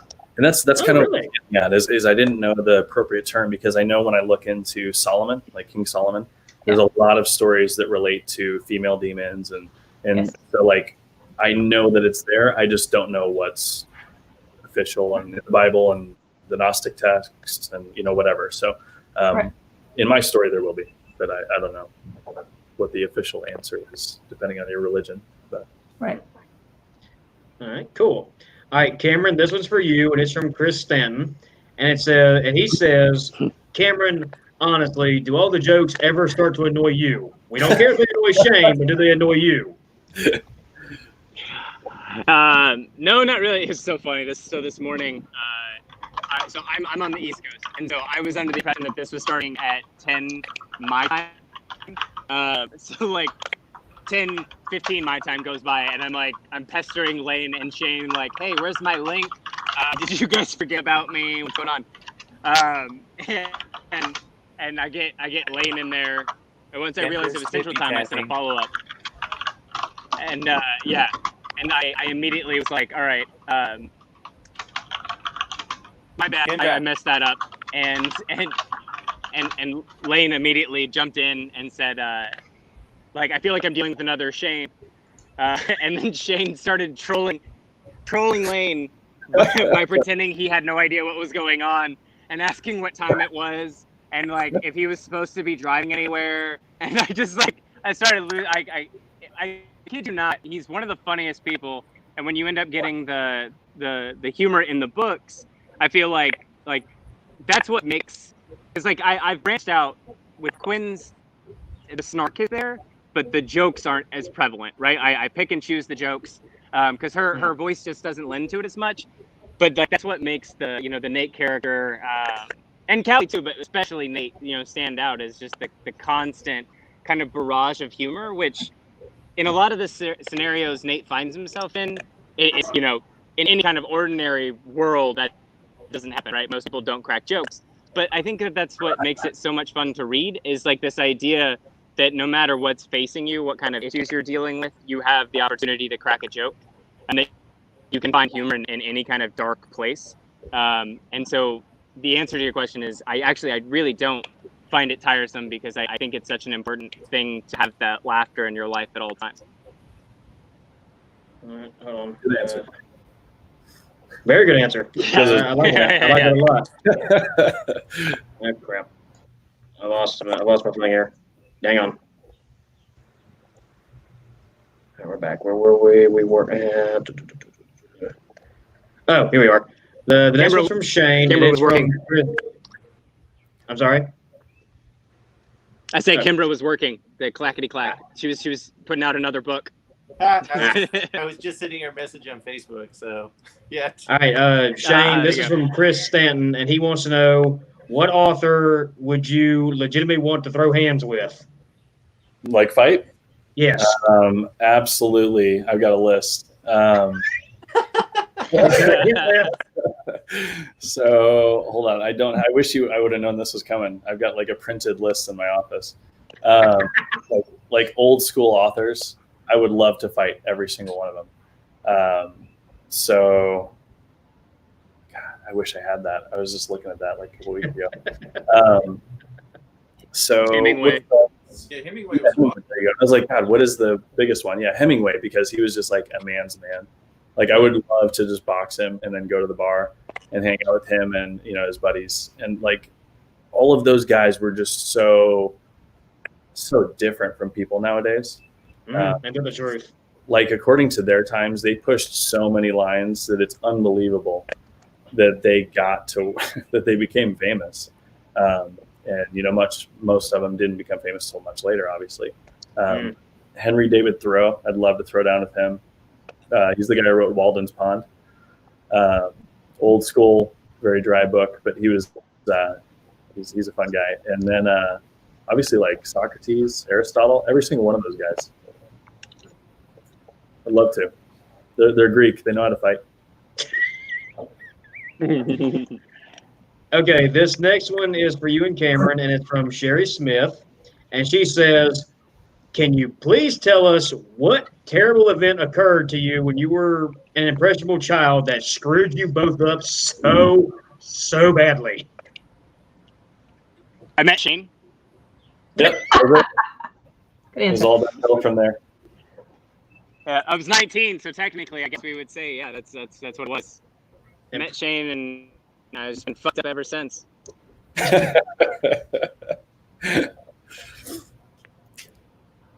So I think that was just to Cameron, right? No, that was for you too. Oh, okay. They're asking for both of y'all. Why y'all both the way y'all are? Yeah. So I think I got like a kick against authority when I was 12. It was my birthday, and I was kind of a I don't know, I wasn't cool. I don't know how else to say it. Like, I wasn't the cool kid at all. I was kind of nerdy, and I just, I was just that kid that kind of didn't really hang out very much with other kids. And so it was my birthday, and I was really excited about being 12. And the whole bus decided to make a happy birthday or sing a happy birthday song making fun of me. And so like and they waited till we got to my street. So like the whole length of my street, they were just like, every single person in the bus was making fun of me. And so I went home, obviously crying, as a little kid. I was pretty heartbroken. And so I went home, and my grandpa happened to be there. And he was obviously pissed off. Like, he's an old school Air Force guy. And so he's trying to find addresses for which dad to go, beat the shit out of. But he pulled me aside, and he just, I can't really remember anything specific that he said, but he basically didn't let me be sad. He said, and that's kind of where I got I think it was Winston Churchill's quote, that if you're knee deep in shit, keep walking, because standing there and crying about it isn't going to change anything. You're still standing in shit. And so he kind of gave me that Air Force talk, really, where it's like, you need to be a man, and this is your first taste at manhood. You had everyone swinging against you. If you're still standing, you won. And so always be standing, no matter what's happening or how terrible it is. And so it really kind of mentally changed me to just always rebel against authority and always just never let the mob get me down. And so ever since then, I've just had a really high confidence, even if it wasn't really warranted, because I was happy with myself. And so I didn't really give a crap about what anyone else thought. And so I would say that's the most impacting thing that's ever happened to me. And that was my 12th birthday, the worst day of my life. So, well, your granddad sounds like a very wise man. Yeah, he's amazing. All right, this next one is for you, and it's from Gareth Bradley. And it says, if you're allowed to tell us, are there any plans in the works for a Templeverse, either live action, animated movie, or TV show? Is it something you are pursuing? And if so, which actors or actresses do you see portraying the characters? So yes, definitely being pursued always. That game is so long and so frustrating. And then obviously everything came to a halt in film as of 6 months ago. So we're always looking at that, always entertaining people. Now, if I just had to randomly pick, I would say Jensen Ackles would be awesome. Hell yeah. Like for Nate anyway. Ryan Reynolds would be great. I would say those are my top two, just because Ryan Reynolds has the perfect humor. I would say those two are my picks. With Callie, I don't know. I don't know. I'd really have to look at the talent pool and see what kind of characters actors can do, because just because they're big actors doesn't mean they can do snarky or whatever. Very true. Very true. And be authentic with it. They can say the lines, but it looks fake as all hell. So, I'm always entertaining that. That would be my biggest dream, is to get this on the screen. I think we'd all love to see that. Yeah. All right, the next one for you is from Cara Smith. And she says, in addition to the Easter eggs that become glaringly obvious with each new book and each subsequent reread of the series, there are also random comments and thoughts that seem harmless at the time, but could be accidental references to things to come. Are all of these intentional as well, or are we just reaching for stuff? The most recent one I found is a reference to Carnage in Wildside when Nate is having a conversation on the roof. Yep.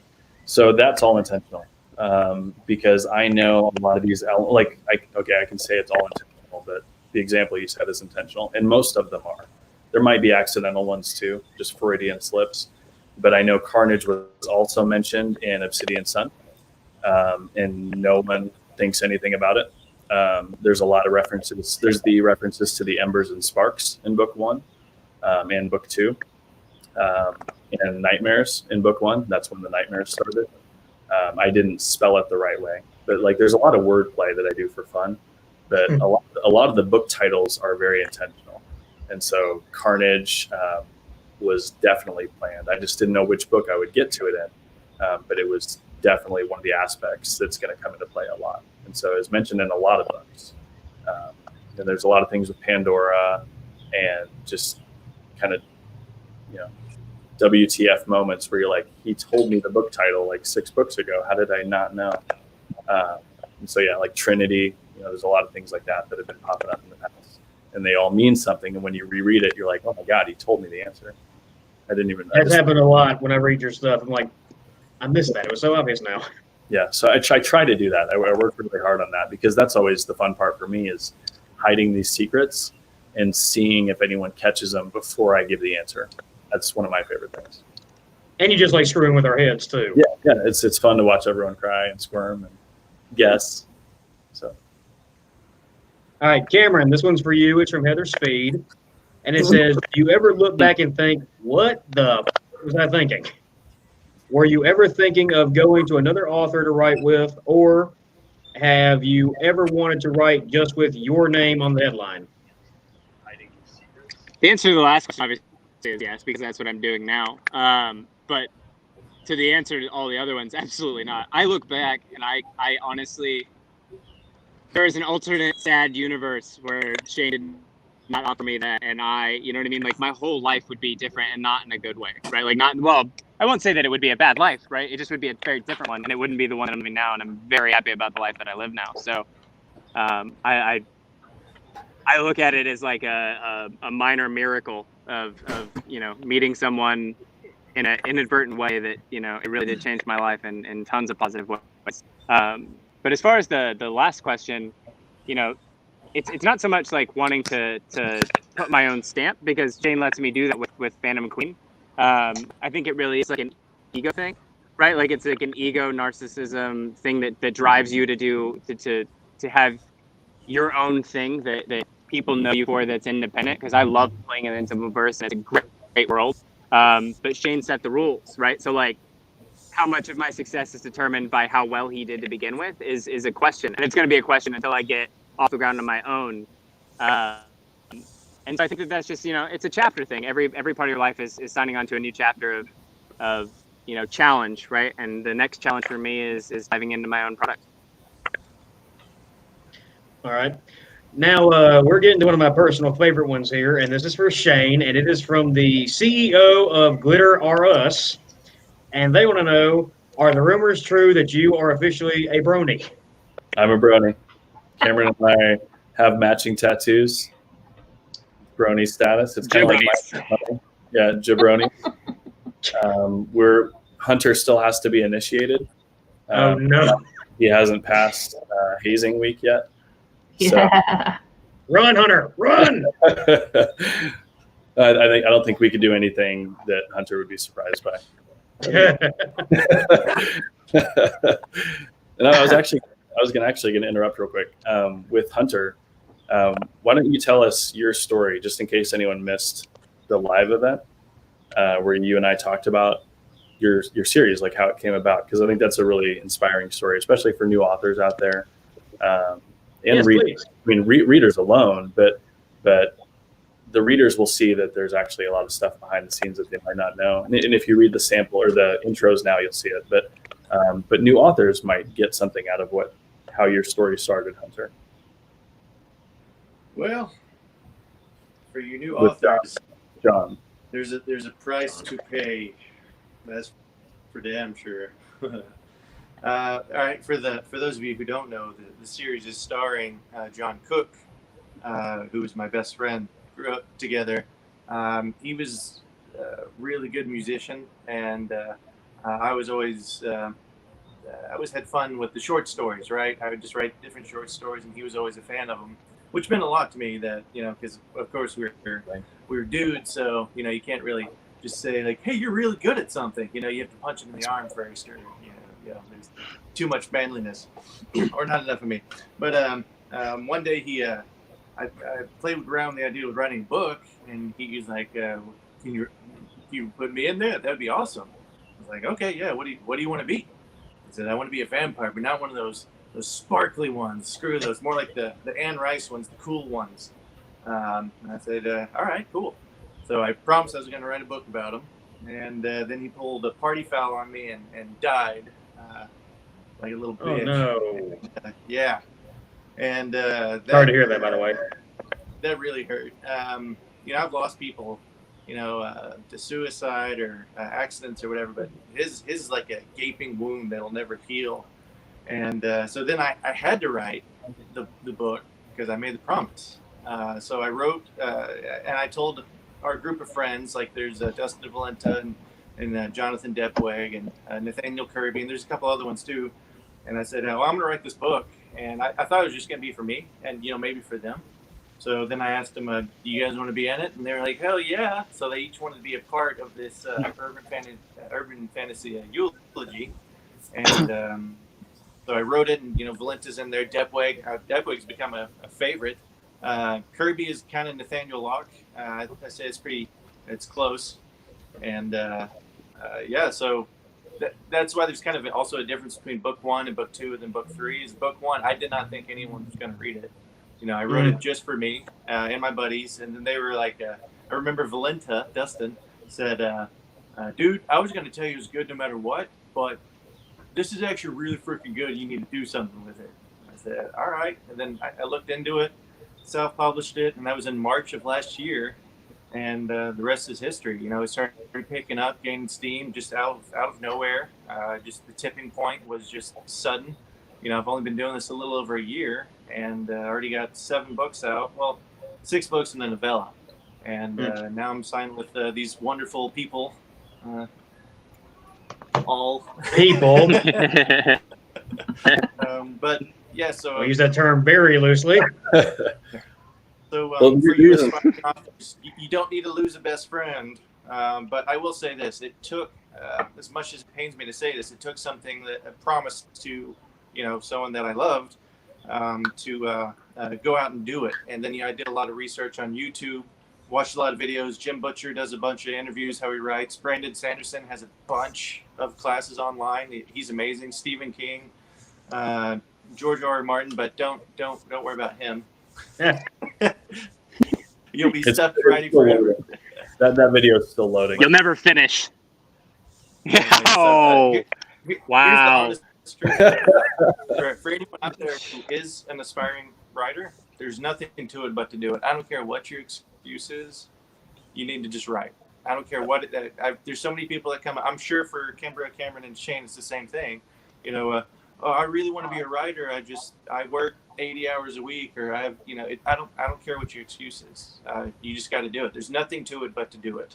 So I learned that, the hard way, and I think he'd be very proud of me though. He'd probably like punch my arm and like, you're gay or something, just make fun of me like a bro, but then he'd, kind of nod and smile that I'm carrying on his legacy, and that the readers get to help them live forever, which is freaking awesome. And that's what I thought was really cool, is that you were asking about the muse earlier, and I just instantly thought of Hunter's situation where his muse is his best friend. You know what I mean? So like, he's got a real personal reason to keep writing, and I think everyone needs to find their own personal reason. Mine is, that 12-year-old story when I was on the birthday bus of doom. I always look at that, and it really inspires me. And Hunter writes about his best friend John, and I just love to hear Kimbra's answer, if she has any story like that, or if there's just inspiration behind some of your characters. Like, how did you come up with maybe your Trailerverse series, or like, did the character inspire you? Did the story inspire you? Like, tell us.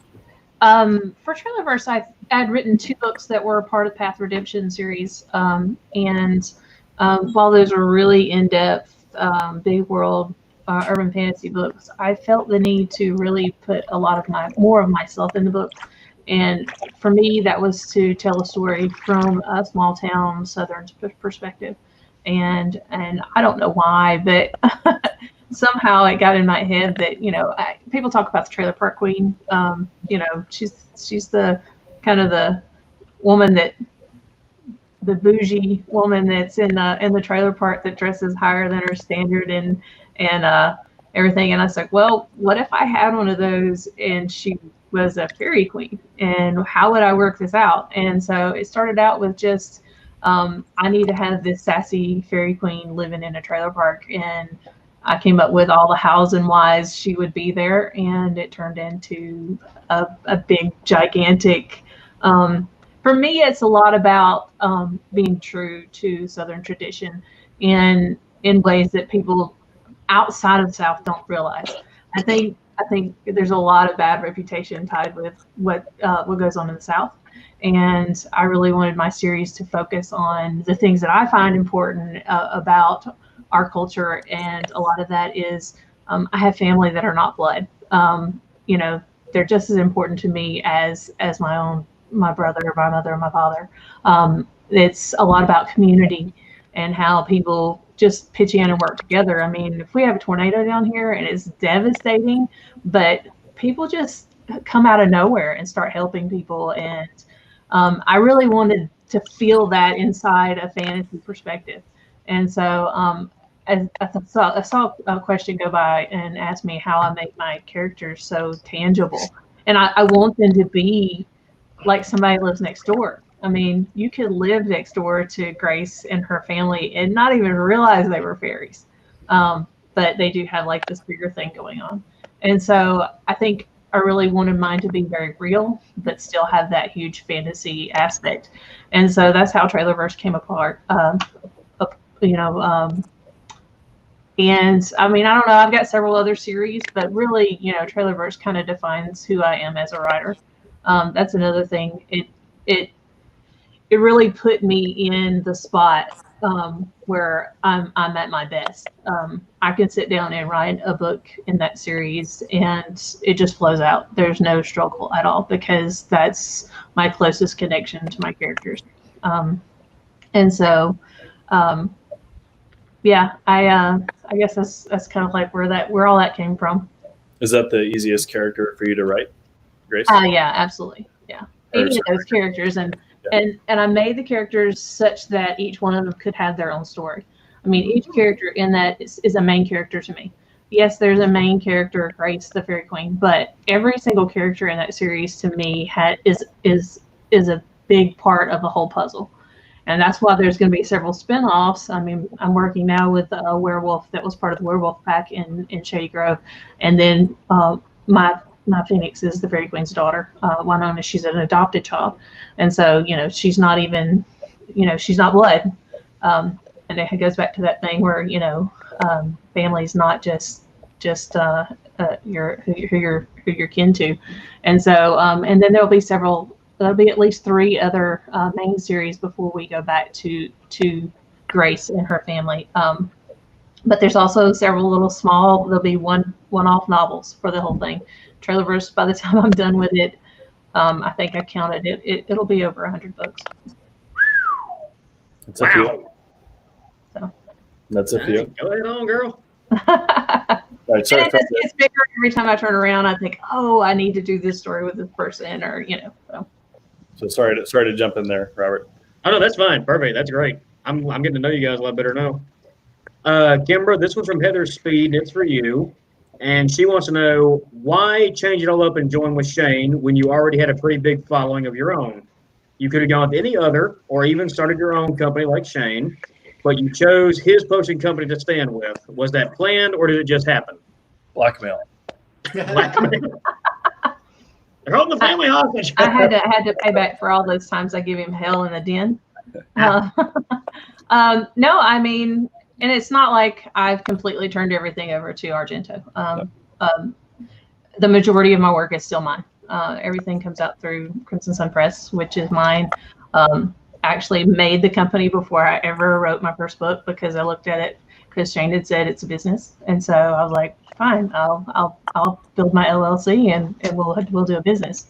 And so the majority of my stuff is still mine, and joining up with Shayne was it's more than just something fun to do, but it's also going to be a learning experience for me just to get his perspective and feedback. And somebody had asked earlier if we plan to co-author a book, and I think we've kind of tossed that idea around a little bit. And you never know what's in the future for that. So that's how I ended up with Argento. I mean, he obviously asked me to join up with them, and I was thrilled, so I didn't hesitate. It's also to see, because like Hunter was saying earlier, is that a big chunk of the work is behind the scenes, and you don't get to write as much. And so she had a really cool idea, and she's like, I'm just running out of time. And she's like, would you be open to seeing if we can work together on this and just seeing how it would work? And so she kept all her stuff. All Argento's helping her with is this new series, and to see if we can, reach a newer audience or a bigger audience, and just take some of it off her plate so that she can write the story. And then, yeah, there's definitely more out there than what I'm hitting with my own stories. Yeah. I do have a really good base of readers, but there's more out there, and I want to be able to hit those readers as well. Blink twice, you're being held hostage, okay? All right, Cameron, this is from Paige Guido, and she wants to know, tell us what you can about your newest project. Tease us, baby, tease us.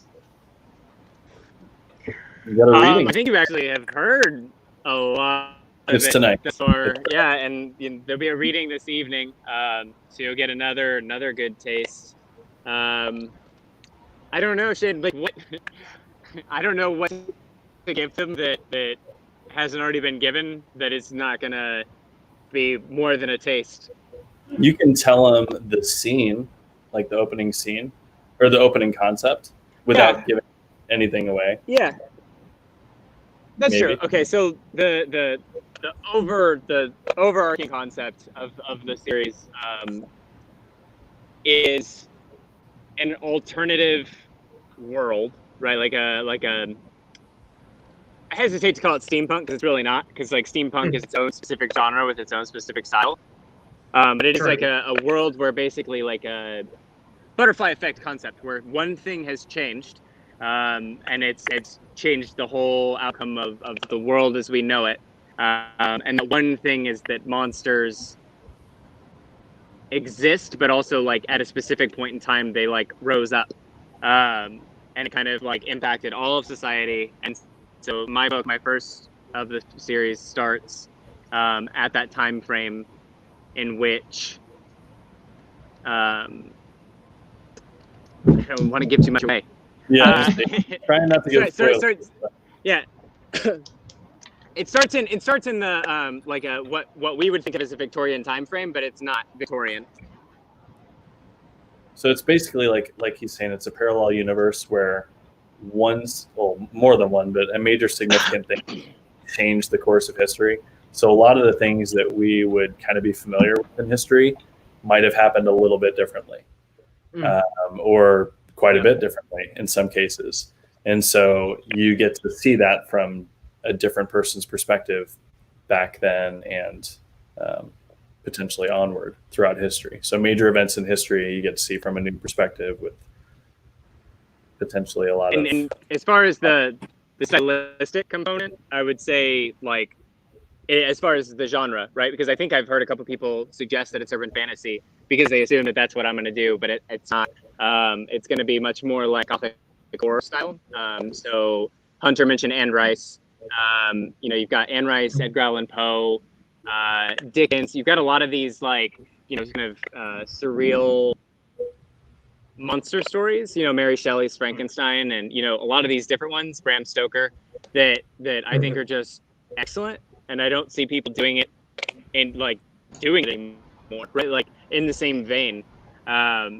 So I wanted to try and tackle what I guess I would term revisionist fantasy, right? Where it's like I've gone in and changed the style of what's going on, But as far as the genre approach, I like that grotesque, true monster stories. We play around with them all the time in the Templeverse, but we try to make them not always comical, right? A lot of times they are dark, but they're not often as dark as the Grimm brother fairy tales really were, or Hans Christian Andersen's yeah. Little Mermaid really was, right? So like those are the kinds of things I want to get us back to with a new series.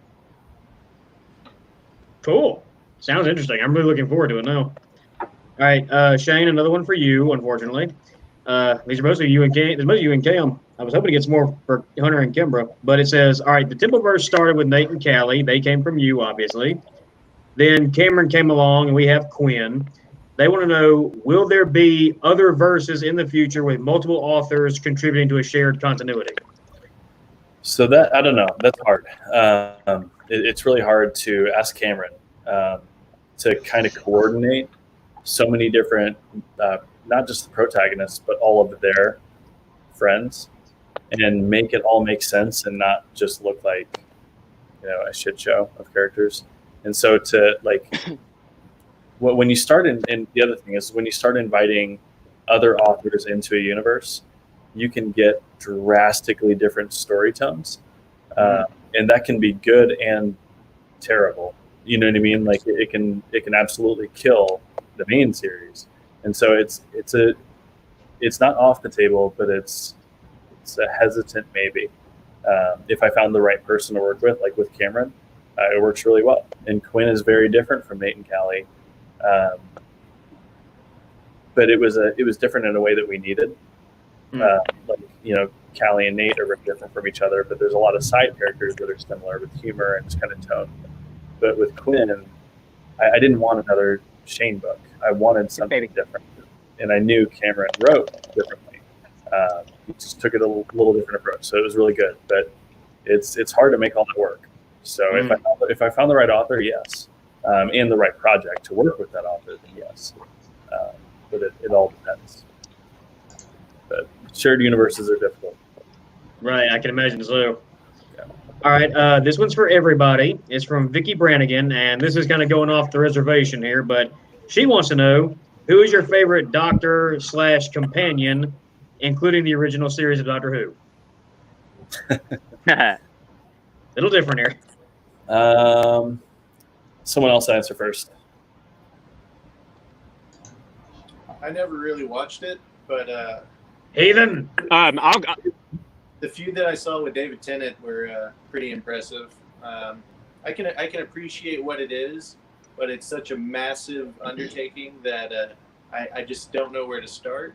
I've only just started Supernatural, for example, because people found out I've never seen that either, and they freaked out on me and mailed me bullets and severed horses' heads, which I can't believe you did that. So I'm now on season 2 of Supernatural, but for Doctor Who, I've never seen it. And for those of you who have read book 1, when it comes to the statues on the church, I fully am aware that had I watched Doctor Who, I could have made the blinking joke, and I might correct that later on.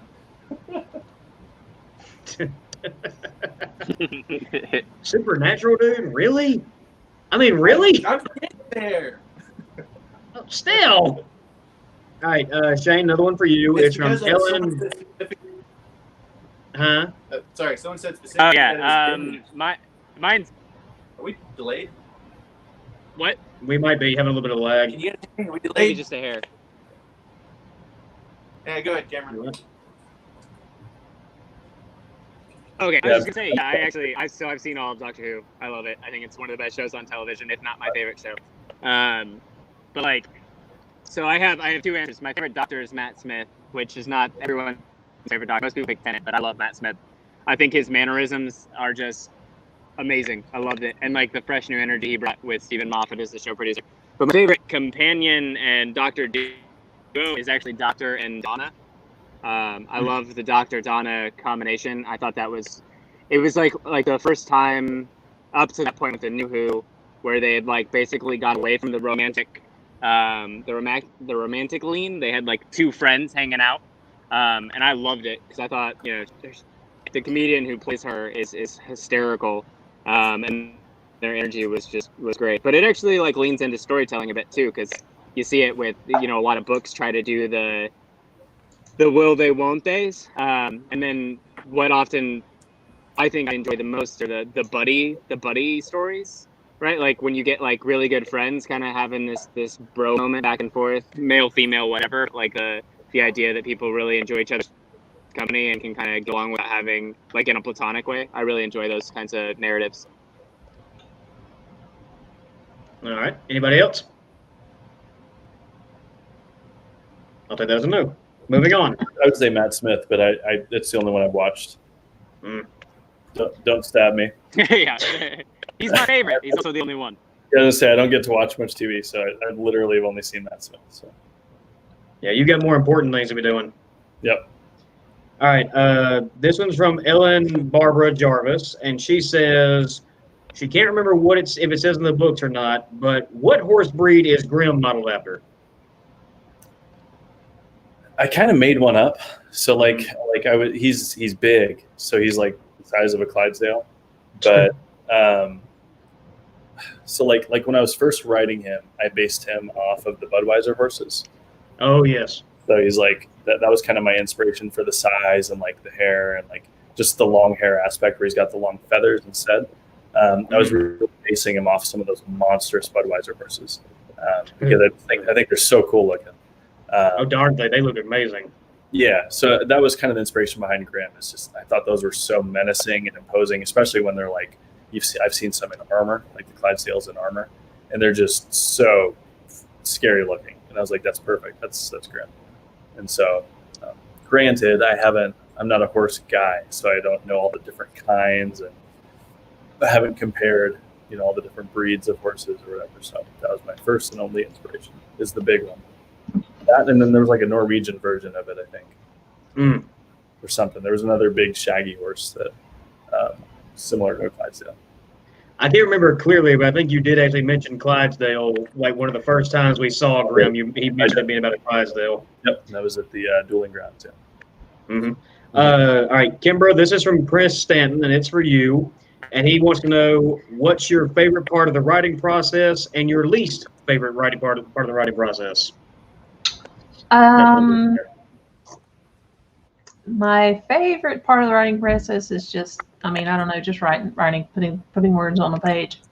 My least favorite is like when you get into the main edit doesn't bother me, like from my editor, but when I get into the beta and the ARC edits, it's kind of, I don't know, by that point I'm ready to put out the book. And I know exactly what you mean on that one.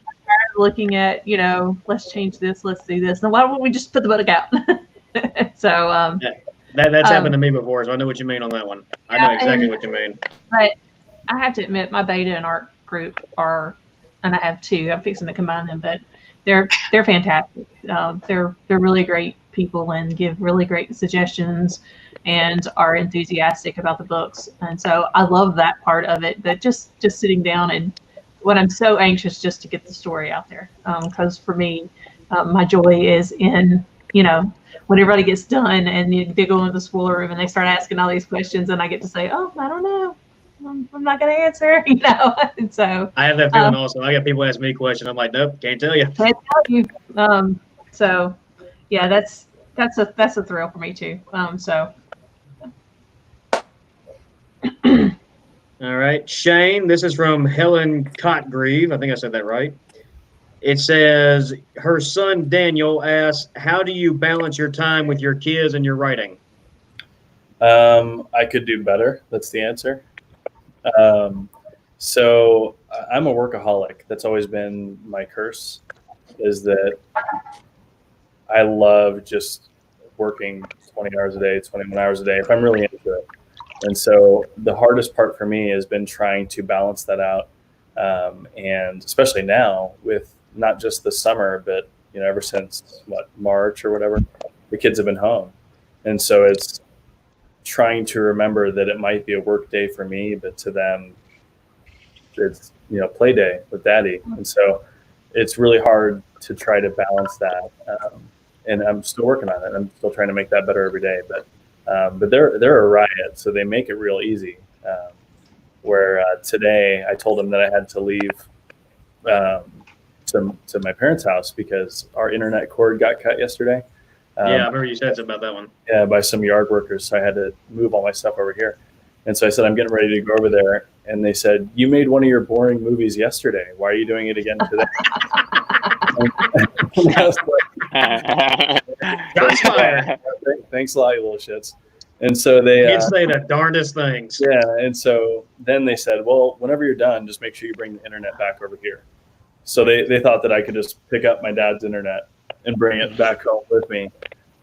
So they're hilarious. They make everything fun.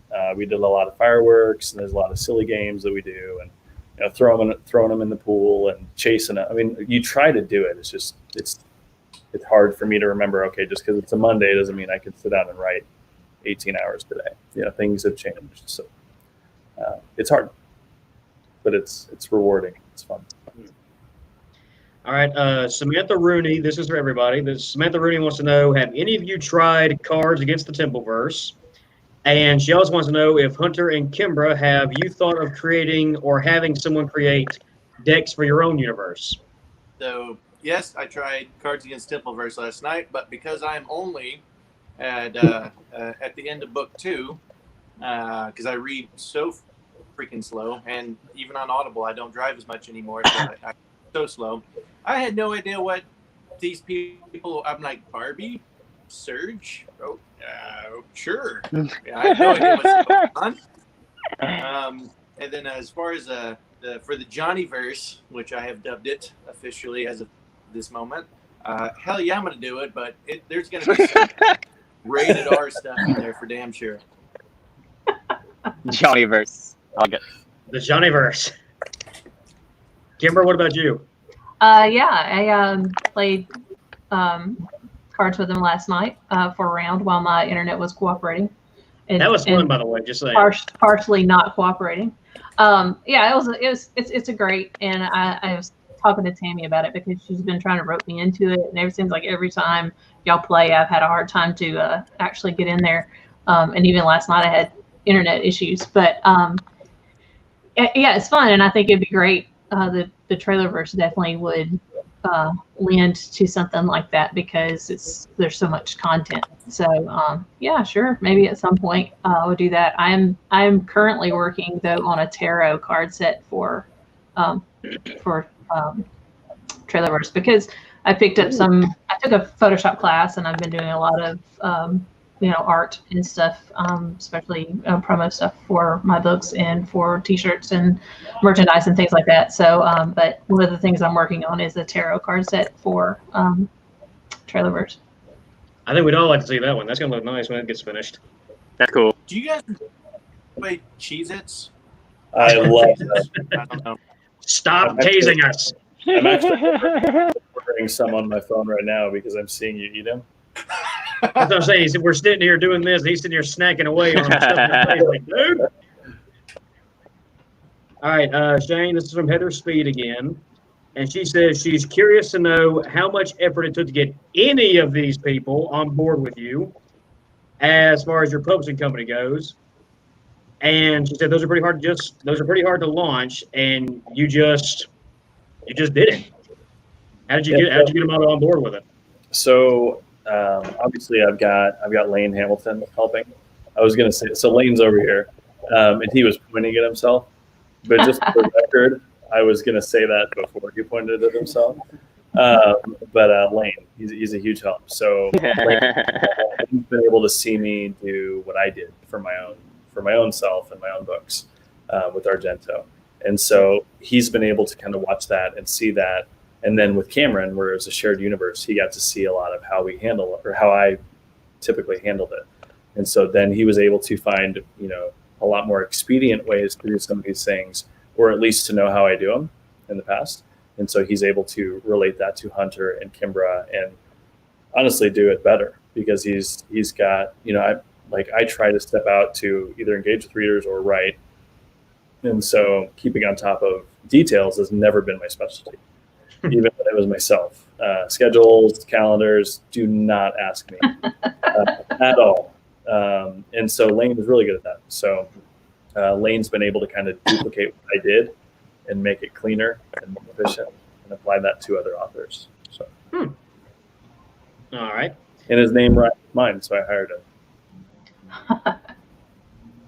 All right, this is for everybody, and it's from Helen Cotgrave again.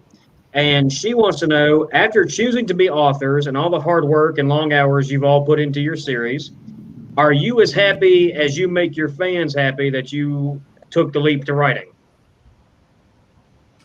Yes. That's for everybody. This is the best life I could possibly imagine. Yeah. Absolutely. Yeah, it's really, yeah. I can't imagine myself doing anything else now. Well, I know I pretty much probably speak for everybody when I say we're all glad y'all decided to do it. Thank you. Our lives would be a lot worse if we didn't have y'all's stuff to look into. All right, Shayne, this is from Good. This is from Paige Guido and Vicky Brannigan. They want to know, why did you choose the name Argento for your company? She knows it's Italian for silver, and she wants to know, are you Italian at all in any part of or form or fashion? I think I'm a mutt. I've got a lot of different bloodlines in me. I think my grandpa did one of those, whatever they call them, the bloodline tests where they verify your ancestry.com or whatever. Did something like that. And he found that I've got Portuguese, German. I mean, I've got everything. So I don't know what I am. I'm just a hot mess. Hey, you and me both, brother. But I've heard a couple of stories that my name used to be De Silva, like my family name, for Portuguese, and it was De Silva because they were silversmiths. But then I've also heard that same story with German ancestors, so I don't really know what's true. But the whole point of Argento was that it's Argento means silver in Italian, and the symbol for Argento Publishing is AG, which is silver on the periodic table of elements. I did not know this. Interesting. So I've always loved word games and double entendres, and so I thought that was a fun way to do that. So, agreed. All right, this is for everybody again, and it's from Vicky Brannigan. She wants to know, what time period would you really like to visit the most if it was possible?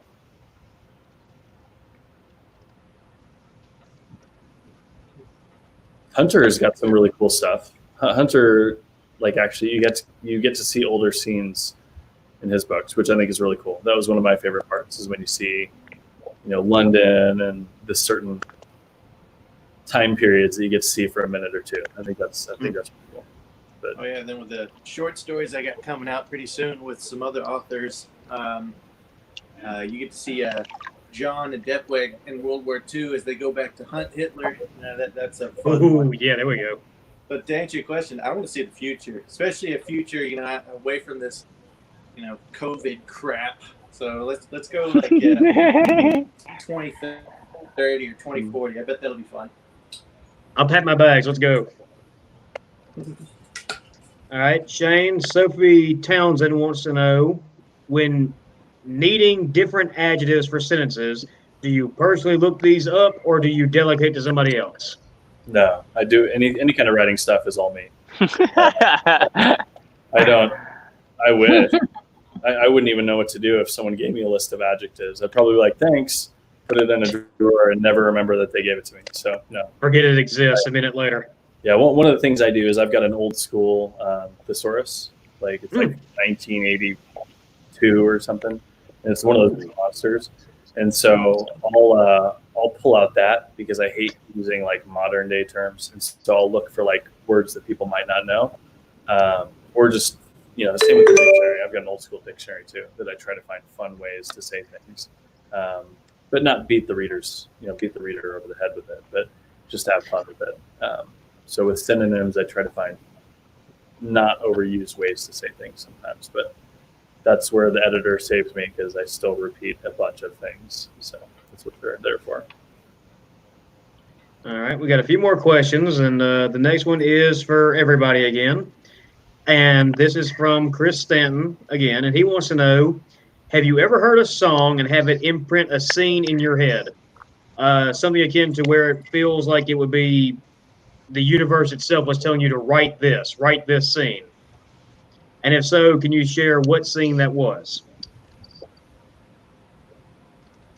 Yeah, I got one.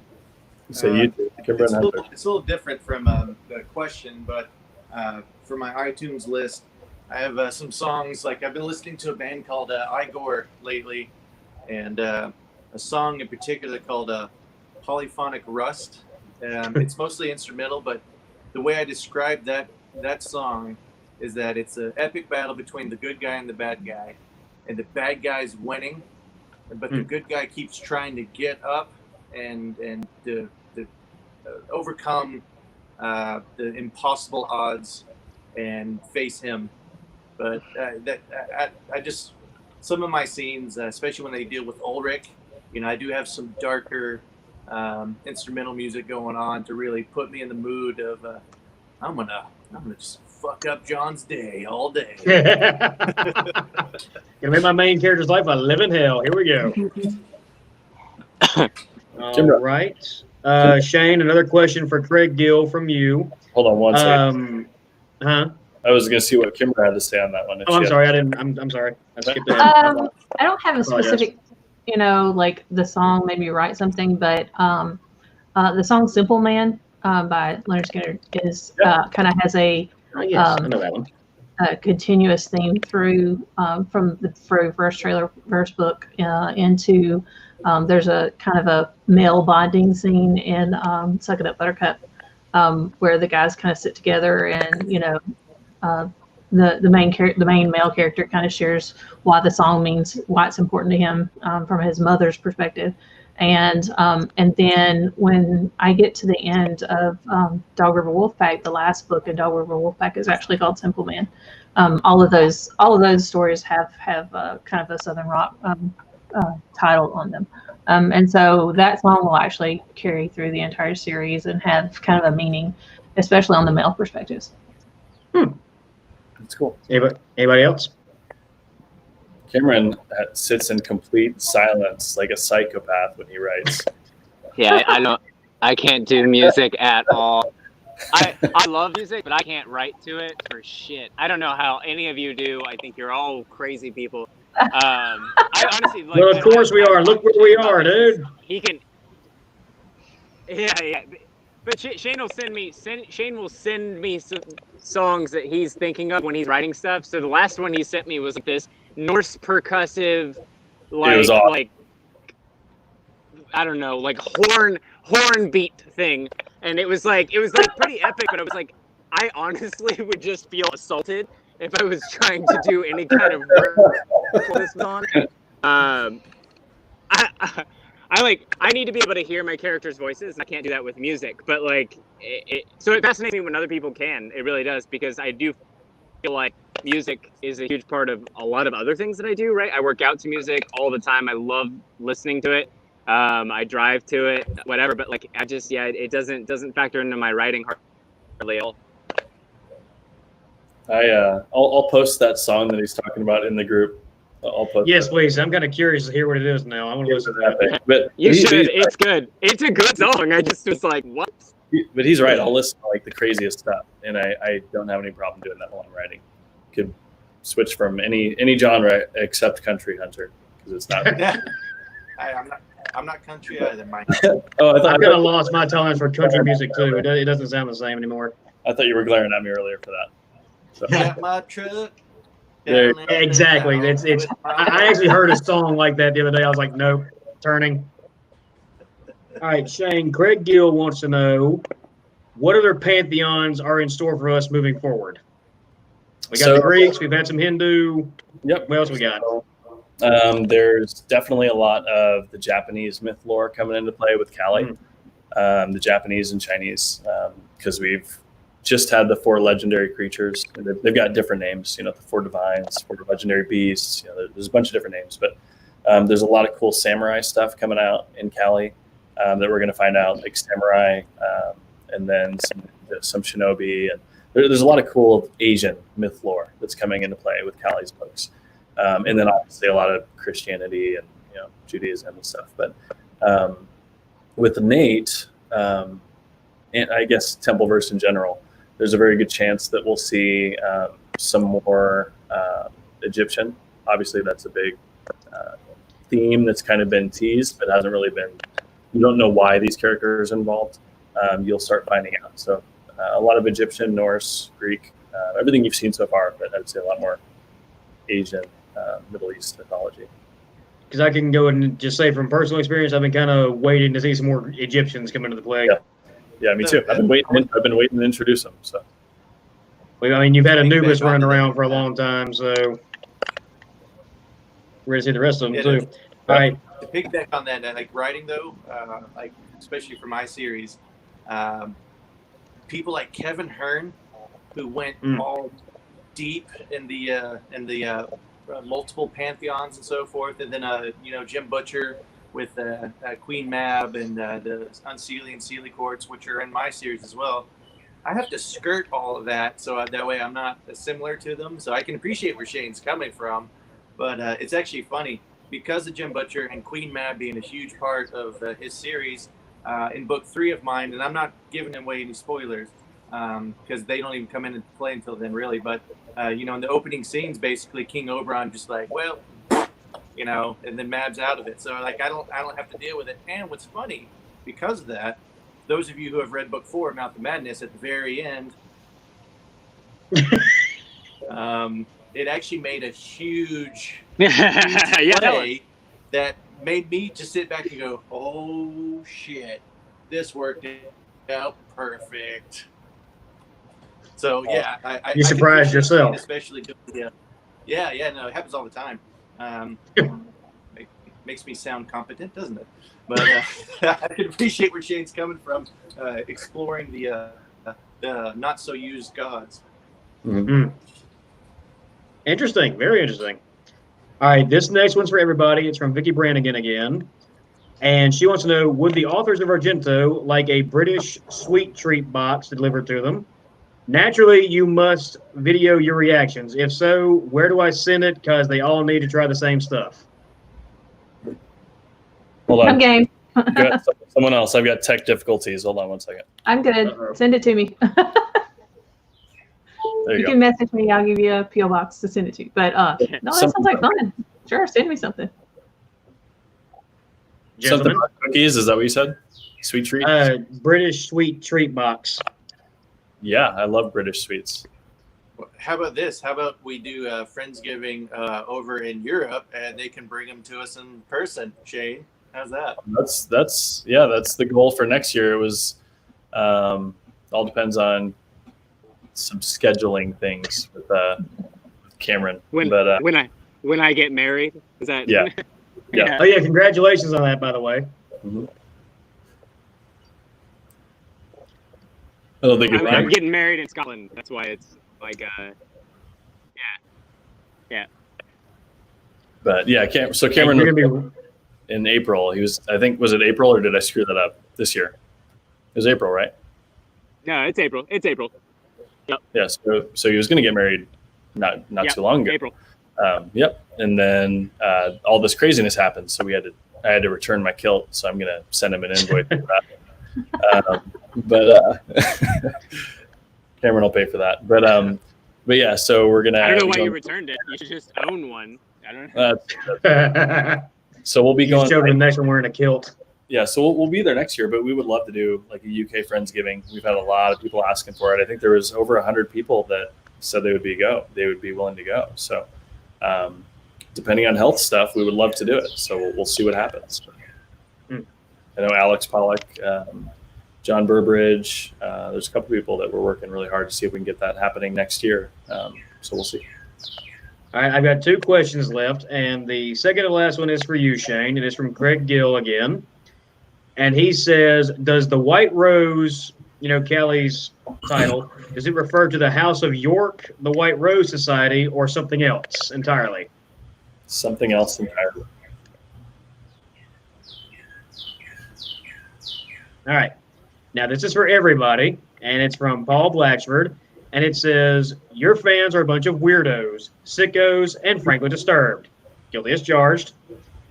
What's the weirdest reaction to you they've had on meeting you and your reaction to them? Was that to everybody? That's for everybody. That's everybody here. Hunter. I haven't met any yet, but I'm very active You will. on social media. So whenever I wish someone a happy birthday, or someone posted something in Fans of Urban Fantasy group, which is like 20,000 members or something. And then, I responded back like, "Oh, I appreciate it." And they said like, "Squee, oh my God, and a real author responded to me." And I'm like, I'm just Hunter. I'm just a dude, but cool. So I felt that way I've when met Shayne people- misses me the first time. It's surreal. What about you, Cameron? Friendsgiving was kind of your. I think honestly, I don't know that I've had any. Yeah, but that's just it. So the very first Friendsgiving I went to, I had all 4 books.